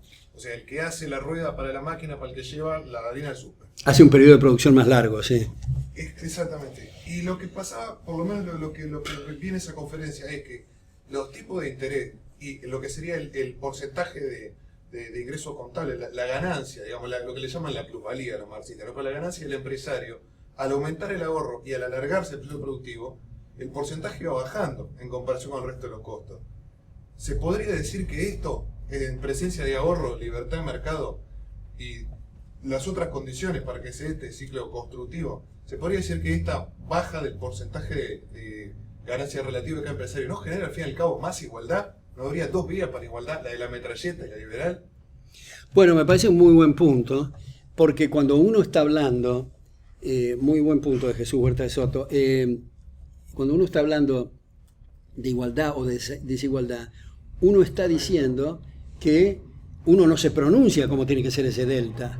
Puede ser muy grande, muy chico, en fin. Lo que importa, Robert Barrow de Harvard tiene un trabajo muy interesante sobre esto, mostrando que lo importante es que mejore el promedio ponderado de los ingresos, no las diferencias. Incluso las diferencias pueden ser mayores y aumentar el promedio ponderado.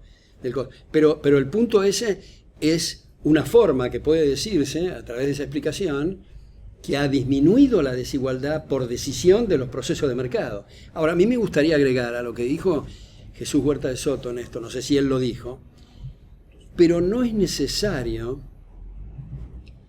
que ese ahorro vaya, como lo pone Jesús, en el banco. Esto es un canal, pero también está la posibilidad que la gente se abstenga de consumir, ahorre, y la contracara del ahorro es la inversión en dinero y lo guarde bajo el colchón. Ahora es interesante analizar este caso. ¿Qué va a ocurrir? ¿Por qué se invierte? Porque la gente está conjeturando, como usted dijo recién, que va a tener un mayor valor en el futuro respecto al presente. El tema de la preferencia temporal. No quiere decir que acierte, pero es lo que está conjeturando ex ante de hacer ese ahorro, esa inversión. Ahora, es lo que, manteniendo los demás factores constantes, va a suceder en el mercado. Porque si yo retengo bajo el colchón, va a haber una menor circulación, una menor cantidad de dinero persiguiendo la misma cantidad de bienes. Menor cantidad de dinero persiguiendo la misma cantidad de bienes, lo cual quiere decir que los precios van a bajar, lo cual quiere decir que el poder adquisitivo va a subir, es decir, el valor del dinero aumentó, que es lo que yo estaba conjeturando. Porque no me quiero extender mucho en esto, pero hace poco escribí sobre este tema de la llamada inversión pública. Es una expresión que habría que borrar de los presupuestos nacionales. Porque no hay tal cosa como inversión pública como no hay en la época de Alfonsín en la Argentina se estableció el ahorro forzoso. Es una contradicción en términos, no tiene sentido ahorro forzoso. Lo mismo inversión pública, porque la inversión, si yo le arranco la billetera a alguno de ustedes y lo coloco en una actividad que llamo comunitaria y les digo que les invertí el dinero, ustedes que están asaltados dicen, no, un minuto, yo preferiría haber curado a mi madre de cataratas o haber hecho otra cosa, no le llame inversión. En los presupuestos debería haber gastos corrientes y gastos en activos fijos, pero no inversión. La palabra inversión tiene un carácter esencialmente subjetivo y es la persona, y no necesita ser y producir mayores bienes materiales. Bueno, tenemos que acordarnos de Lavoisier, ¿no? El principio. Todo se transforma, nada se consume en el universo. Si nosotros analizamos un teléfono antiguo, tiene más materia que el celular moderno y sin embargo tiene más valor. Lo que se expande es el valor, no la cantidad de materia. Entonces, este tema de inversión pública es un tema que lo vive, inversión social, inversión pública. La palabra inversión no tiene sentido si no está hecha libre y voluntariamente. Pero me parece muy bueno el punto ese de... Perdón, para aclarar en el tema de la inversión pública, por ejemplo, hay obras de cierta envergadura en infraestructura que inevitablemente no pueden ser absorbidas por privados. De alguna manera, el Estado también tiene que articular determinadas obras estratégicas y de infraestructura. Bueno, yo diría lo siguiente, vamos a dejar para un segundo plano si lo puede hacer o no el sector privado. Pero vamos a suponer, por el sake of the argument, digamos que no lo puede hacer el sector privado. Eso no quiere decir que sea inversión. Y no nos estamos pronunciando en este capítulo si debe o no hacer diques, carreteras, aeropuertos. Estamos simplemente diciendo que son gastos en activos fijos. Porque el hecho de decir, bueno, pero lo que pasa es que esto le va a servir a generaciones futuras. Bueno, pero ¿cuáles hubieran sido las colocaciones que hubiera hecho la gente para inversiones futuras que considera prioritarias respecto de esto?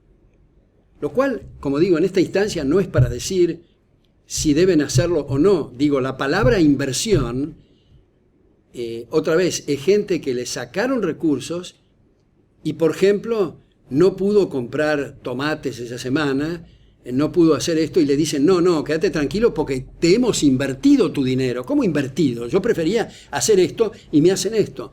Está bien que lo hagan, pero que le llamen gastos en activos fijos. Eso es lo que estoy diciendo. Primer capítulo. Segundo capítulo. ¿Quién dijo que no lo pueden hacer los privados? Porque, digamos, si uno analiza la historia de los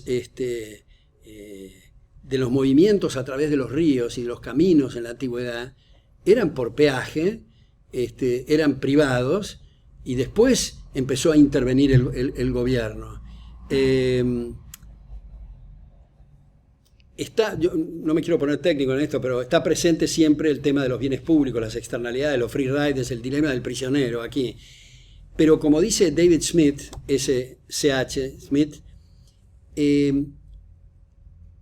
para hacer un dique se hace un contrato en el cual cada uno de los participantes pone una cuota aparte, siempre y cuando que se pueda cumplir con el monto general para hacer el dique. Y lo que hay que compensar acá es, por un lado, los beneficios a los campos de la gente que va a hacer el dique, y por otro lado, el fastidio enorme que da de gente que se va a beneficiar y no pagó por eso.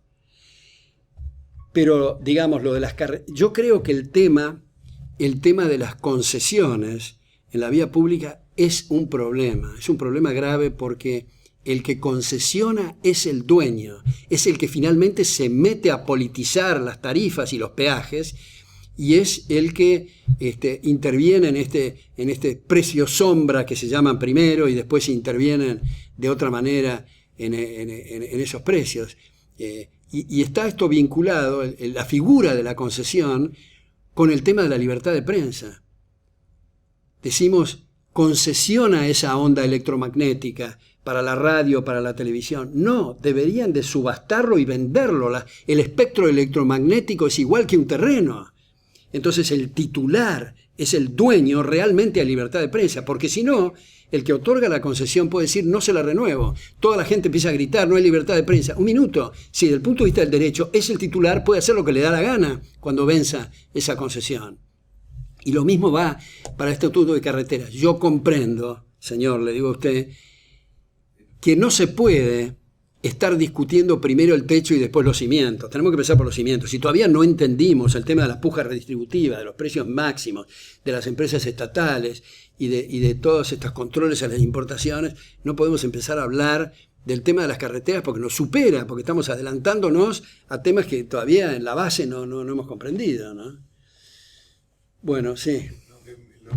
La pregunta mía, quizás medio formulada inadecuadamente, ¿no? Pero se basaba en el hecho de que hay en la política y en la ideología en general la tendencia a pensar que el capitalismo, por más que genere prosperidad, mucha prosperidad, eso a algunas personas no le alcanza, y empezar prosperidad que se da en los aumentos de los salarios reales, con los aumentos de capitalización. Además de todo, quieren más igualdad. Y hay personas que, por determinantes personales, psíquicos, o quién sabe, que no conocido, realmente creen que deberíamos ser todos un poco más iguales, ¿no? Y con esta conferencia que yo citaba, en la que a medida que se va capitalizando más la sociedad, el porcentaje de ganancia va bajando, aunque la ganancia real suba en términos reales. Cuando la tasa de interés, las tasas de interés van bajando, los tipos de interés, las ganancias por cada rubro, porcentualmente en relación al costo, son menores. Entonces yo decía, bueno, veo que la ganancia del patrón está siendo menor que todo el otro dinero del proceso, que son sueldos. Digo, se iría cortando la pluralidad. Y mi pregunta es si ese fenómeno no ha explicado una mejora en términos de los igualitaristas, ¿no? Si la progresiva capitalización no ha generado quizá una mejor igualdad en renta, no en riqueza. ¿Ha visto usted eso? ¿Lo ha considerado de que pueden, con mayores valores reales, de todos modos, achatar el espectro de rentas en promedio? Bueno, hay un autor que se llama Claude Robinson, que hizo una tesis doctoral en la Universidad de Columbia hace bastante tiempo, que fue el que junto con George Gallup estudiaron temas estadísticos y temas de muestreo y todo lo demás. Lo que pasa es que no me voy a acordar cómo es el cuadro de situación, pero él tomaba un grupo de 100 empresas de 15 rubros industriales, con ejercicios contables tomados al azar, y le daba, lo que pasa es que no me voy a acordar el asunto, pero era más o menos así. El 40 y pico % de las ventas totales era destinado a insumos de la empresa. El 8% o 9% a todas las cargas fiscales, el 6% a intereses financieros o estructuras financieras, el 0.9% creo que era a reinversión, y el 43% a salarios y mejoras de las condiciones laborales, y faltaba, creo que es un 2%, el pago de dividendos y honorarios a directores. Y han hecho ese trabajo para ver la serie. Pero en realidad, desde la perspectiva liberal, nuevamente decimos, puede dar ese cuadro u otro. El asunto es decir, que la gente pueda pronunciarse para ver si el peso mayor está en la construcción, o el peso mayor en la agricultura, o dentro de la agricultura, en la zanahoria respecto de la papa, en fin. Y eso da esas diferencias. Entonces, el foco debe ser, bueno, ¿cómo están los salarios en términos reales? Ese promedio ponderado. Esa es la clave. Si aumentaron o disminuyeron las diferencias, son en ese sentido irrelevantes. Ahora, nos encontramos en la situación, en muchos países de América Latina, que las diferencias patrimoniales no son consecuencia de procesos de mercado, sino de favores del gobierno, de alianzas con el poder de turno. Entonces sí podemos decir, y con mucha fuerza, Decir, eso es una injusticia, eso significa una explotación. Pero no es, bueno, esto viene de Adam Smith también, de 1776. Adam Smith sospechaba de las cámaras empresariales porque decían que iban a conspirar contra el público. En La riqueza de las naciones, sí. Que usualmente capaz que los socialistas o gente, los estatistas siempre tienden a tirarnos a los liberales como gente solamente interesada por el mero beneficio económico. Y con esto, ¿qué respuesta se le podría dar, por ejemplo, con la ciencia? La NASA, las estaciones espaciales, el acelerador de partículas de Europa, que se consiguen con fondos públicos. Si no tuviéramos estados que estuvieran recaudando impuestos, ¿qué haría el progreso científico? Que no es aplicado a lo comercial ahora. Entonces es una... Bueno, me parece interesante la reflexión esta. Solamente no diría... ¿cómo dijo usted? ¿Fondos públicos? Con dineros públicos... Bueno, dineros públicos. Yo diría dineros del vecino. Porque queda más claro. Porque siempre se pone esa cosa, ¿no? Lo mismo que es la educación pública versus la educación privada. No, no es cierto. Es la educación estatal versus la educación privada. Porque la educación privada es también para el público. Entonces, pero como queda horrible la expresión, igual que literatura estatal o prensa estatal, todo esto, entonces tratan de no poner el tema estatal y poner público. Ahora, yo pondría el dinero del vecino.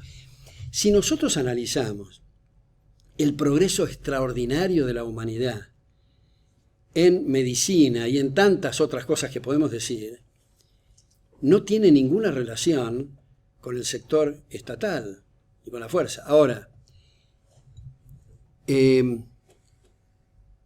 uno no puede a priori decir, bueno, pero todas las actividades de la NASA existirían si no fuera porque se fuerza al vecino a financiarlas.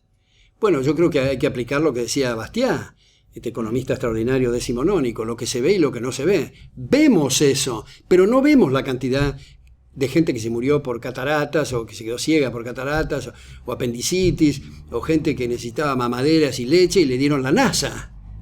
Alteraron sus prioridades, digamos. Entonces, no es que uno diga, bueno, a priori hay que descartar lo que está haciendo la NASA. No, el tema es de prioridades. Por eso, cuando hablamos de empresas estatales, por ejemplo, la empresa estatal, la constitución de la empresa estatal siempre significa una mala asignación de recursos.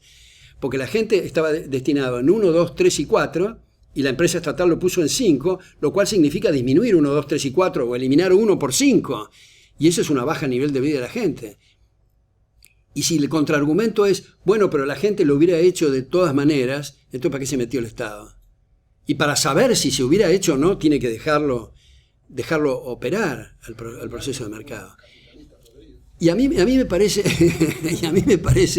que el tema es, por lo menos en esta instancia del proceso evolutivo, como digo, concentrarnos en la justicia y en la seguridad, que es lo que generalmente no dan los gobiernos y que es esencial para la comunidad, no justicia para el ladrón de gallinas, justicia para el ladrón grande, que muchas veces son los gobernantes. Entonces, me parece que lo mismo la seguridad, que no nos estemos asesinando en las calles y los asaltos y todo esto. Pero claro, ¿qué quiere decir la justicia según la definición clásica? Dar a cada uno lo suyo. Y lo suyo es la propiedad. Si no se respeta la propiedad, no pueden dar justicia. En la pregunta que hicieron sobre la inmigración, mi pregunta es, vos hiciste un análisis económico de la situación y ¿cuándo haces el análisis social? Digamos, todo el cambio cultural que viene con la gente que pasa una frontera a otra. Capaz que en México y Estados Unidos toda la gente que pone restaurantes en español y todas cosas que para la gente capaz que puede valorar más que la plata, que capaz que ganar menos. Vos decís las contribuciones culturales de los inmigrantes. Muchas contribuciones y muchas no contribuciones. Muchas cosas son positivas de inmigración y cosas negativas. A ver, dame ejemplos negativos. Y en el caso de capaz que la seguridad... Bueno, no, pero eso es un tema que ya no tiene que ver con los inmigrantes. ¿Cuántos son los nativos en la Argentina que están asesinando a la gente? No, puede tener que ver o no, pero capaz que restringiéndolo vos podés ver si es un problema o no, y cuando no es, lo liberás. No, pero restringir quiere decir hacer una censura previa. Una censura previa. Fulano, porque vos naciste en México, te restringo a que entres. No, Lo que sí se puede decir es que como vos sos un criminal, te restrinjo, pero no me importa si sos mexicano, alto, bajo de Estados Unidos, te restrinjo porque sos un criminal. Ahora, el hecho de ir modificando los lenguajes, los diccionarios son libros de historia. Si nosotros tratamos de leer castellano antiguo o inglés antiguo, no vamos a entender de qué diablos estamos hablando. Son procesos evolutivos. Ahora, ¿como consecuencia de qué? Como consecuencia de distintos tejidos culturales. Y eso es lo atractivo, que nos ofrezcan en un lugar cosmopolita y abierto, en cada cuadra, un restaurante chino, otro restaurante alemán, otro italiano, en fin, y no tener el vuelta y vuelta, digamos, en la esquina solamente. Digamos, y lo mismo las arquitecturas y las músicas y las vestimentas. Yo estoy de acuerdo en lo que decís, pero digo, me parece que a veces que venga del Estado, que muchas veces es algo malo y económicamente atroz, perfectamente, en lo social puede haber nacido voluntariamente también, y es el mecanismo que ellos tienen de decir, estoy en mi derecho a que vos estés yo acá. No te sigo bien, porque si el Estados Unidos, digo, de forma reglamentada, no deja pasar a los mexicanos. Sí. Yo lo que digo es que capaz que es algo, una intención voluntaria de ellos.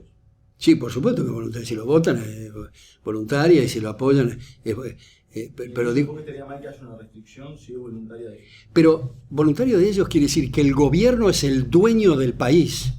Y está mal eso. Hay un John Smith en Estados Unidos que me quiere contratar a mí. ¿Qué diablos tiene que hacer el gobierno en el medio? John Smith me quiere contratar a mí. Es la propiedad de él y lo que yo voy a hacer con mi propiedad. ¿Qué tiene? Porque esa es una palabrería también que se utiliza. No digo que vos lo estés usando, pero en general se dice, ¿qué hacemos con los inmigrantes? Como si fuera nuestro país, como si fuera nuestro territorio y nuestra propiedad y nosotros vamos a decidir. No, es ese fulano que quiere tener esa cocinera. Entonces solo restringir con mucha energía allí donde hay lesiones de derechos.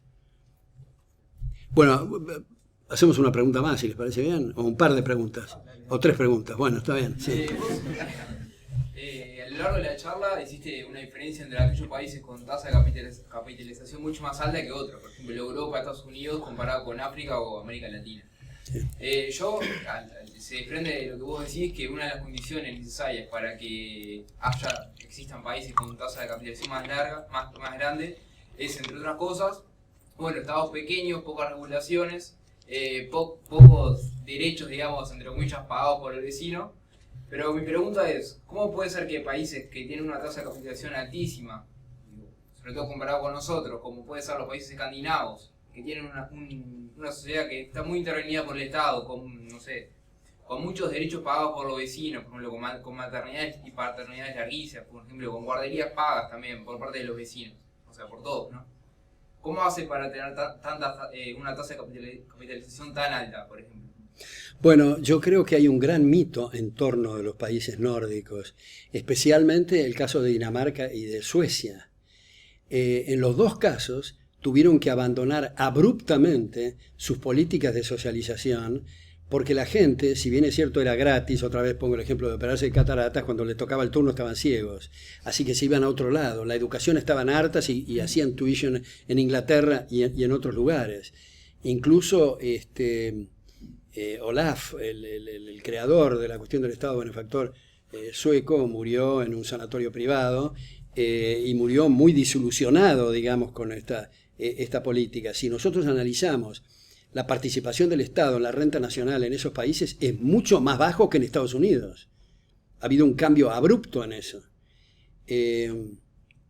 Incluso cosas maravillosas que estábamos viendo el otro día, de que Dinamarca importa basura porque la recicla para otras cosas. Y se está ahora en Suecia, igual que en Australia, buscando el sistema y lográndolo parcialmente de reciclar ad infinitum el agua. O sea, suena un poco asqueroso, pero hay aguas servidas que están recicladas en H2O puros, digamos, ad infinitum, ya no hay el problema del agua y así sucesivamente. El tema de la medicina, alguien escribió, Erik Bodan se llama, que era un sueco, porque murió hace un año, su artículo se llamaba La enfermedad de la medicina socializada. Hay un chileno, ex combatiente de las guerrillas, exiliado después de Allende en Suecia, Mauricio Rojas, después trabajó en España, ahora está en Chile de nuevo, donde ha escrito mucho sobre los mitos estos de los países nórdicos, que la gente cree que se mantienen, las cargas fiscales han tenido que cambiar abruptamente también, de modo que bueno... Están en el top 15 de los países más libres económicamente, creo. Bueno, no tengo esa estadística, pero claro. En el último índice creo que están entre el... Es bueno ver lo del Fraser Institute y Heritage Foundation y todo. Sí, no lo he visto, pero está bueno. Sin duda mucho más que cualquier país latinoamericano, que los toman como referencia de qué tan socialistas teníamos que ser. Claro, esta es otra cosa, ya que decís esto de los países latinoamericanos, que no es solo Latinoamérica, sino Europa, el caso de Grecia, ahora el caso de España, digamos, este año, ¿no? Con Podemos y todo eso. El caso de Estados Unidos, yo escribí el libro de paso a paso, el aviso Estados Unidos contra Estados Unidos, que la primera edición es del Fondo de Cultura y la segunda está en Unión Editorial y está disponible en Amazon, donde muestro el cambio enorme que ha habido en los últimos tiempos en Estados Unidos, dándole la espalda absoluta a los principios y valores de los padres fundadores. Hay un cambio enorme dentro de Estados Unidos, ¿no? Y en ese sentido... tomo un minuto acá, después esta pregunta y ahí y terminamos, porque mis jugos gástricos están... bueno,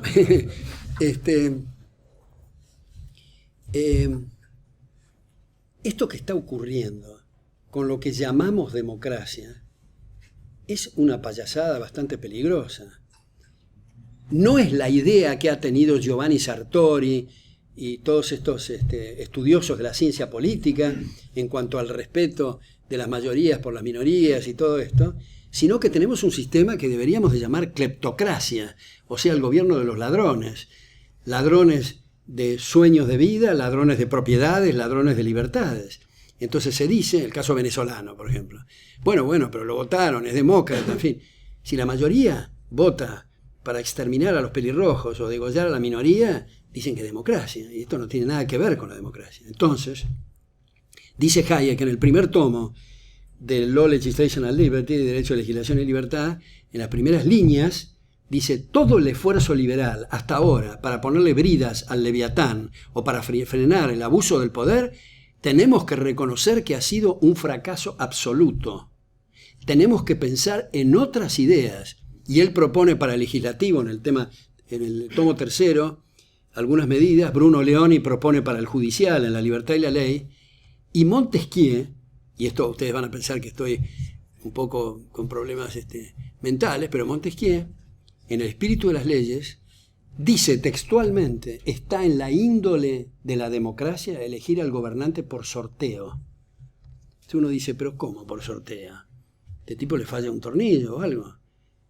Es que el tema es como nos ha enseñado Ronald Coase, como nos ha enseñado Dempsey, Douglas North. El tema es de incentivos. ¿Qué pasaría si en el Uruguay mañana dice el ejecutivo se elige por sorteo? O sea, puede ser el portero de este hotel, puede ser alguno de ustedes, puede ser cualquiera. ¿Cualquiera? Entonces yo tengo que proteger mi vida y mi propiedad. Y por lo tanto poner mucho énfasis en las constituciones. Y es eso lo que se necesita. No es el síndrome de Platón, del rey filósofo, del filósofo rey.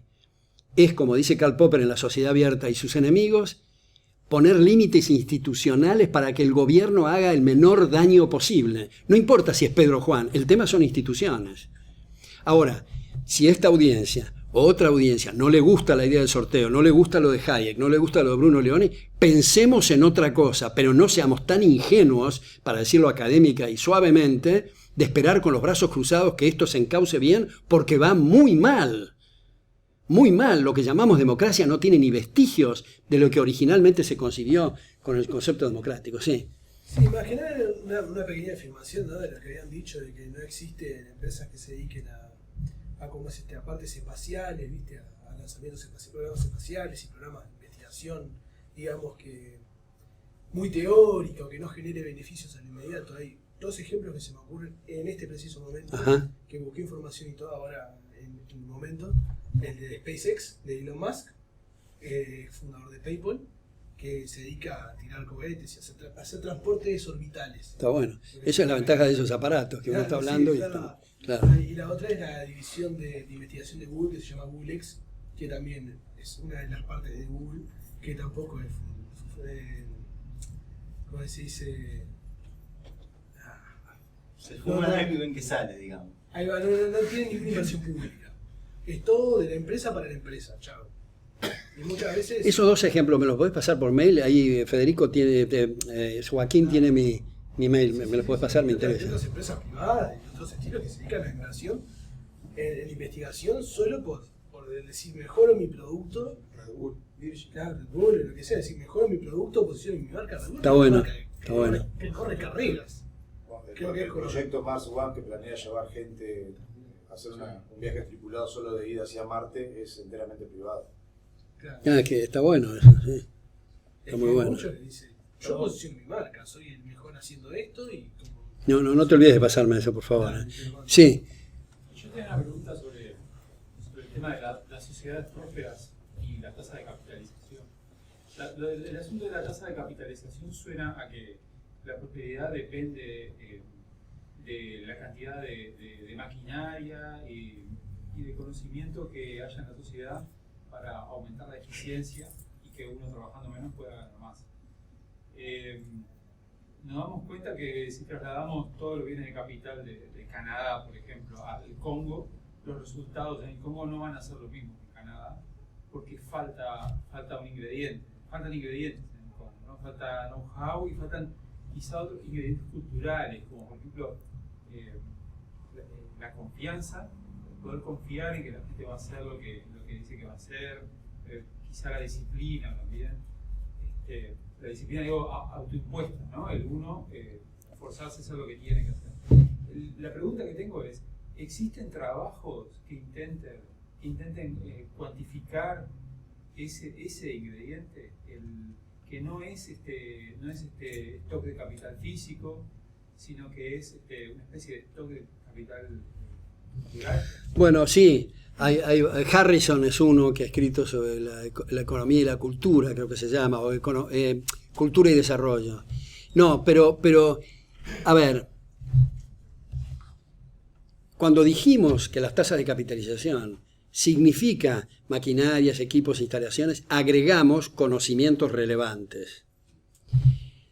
Si se traslada, está bueno el ejemplo que pusiste, del stock de capital de Canadá al Congo, y los congoleses, o como se digan, no les da la gana de aplicarlo bien, y lo agarran todo y lo tiran al mar, están liquidados.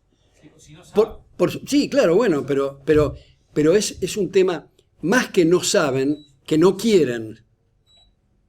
Porque el saber, eso se adquiere en la capacitación. Si tienen la buena voluntad de comprender, para darle uso efectivo a este stock de capital que hemos importado de capital de Canadá, necesitamos estos marcos institucionales, necesitamos cambiar todo.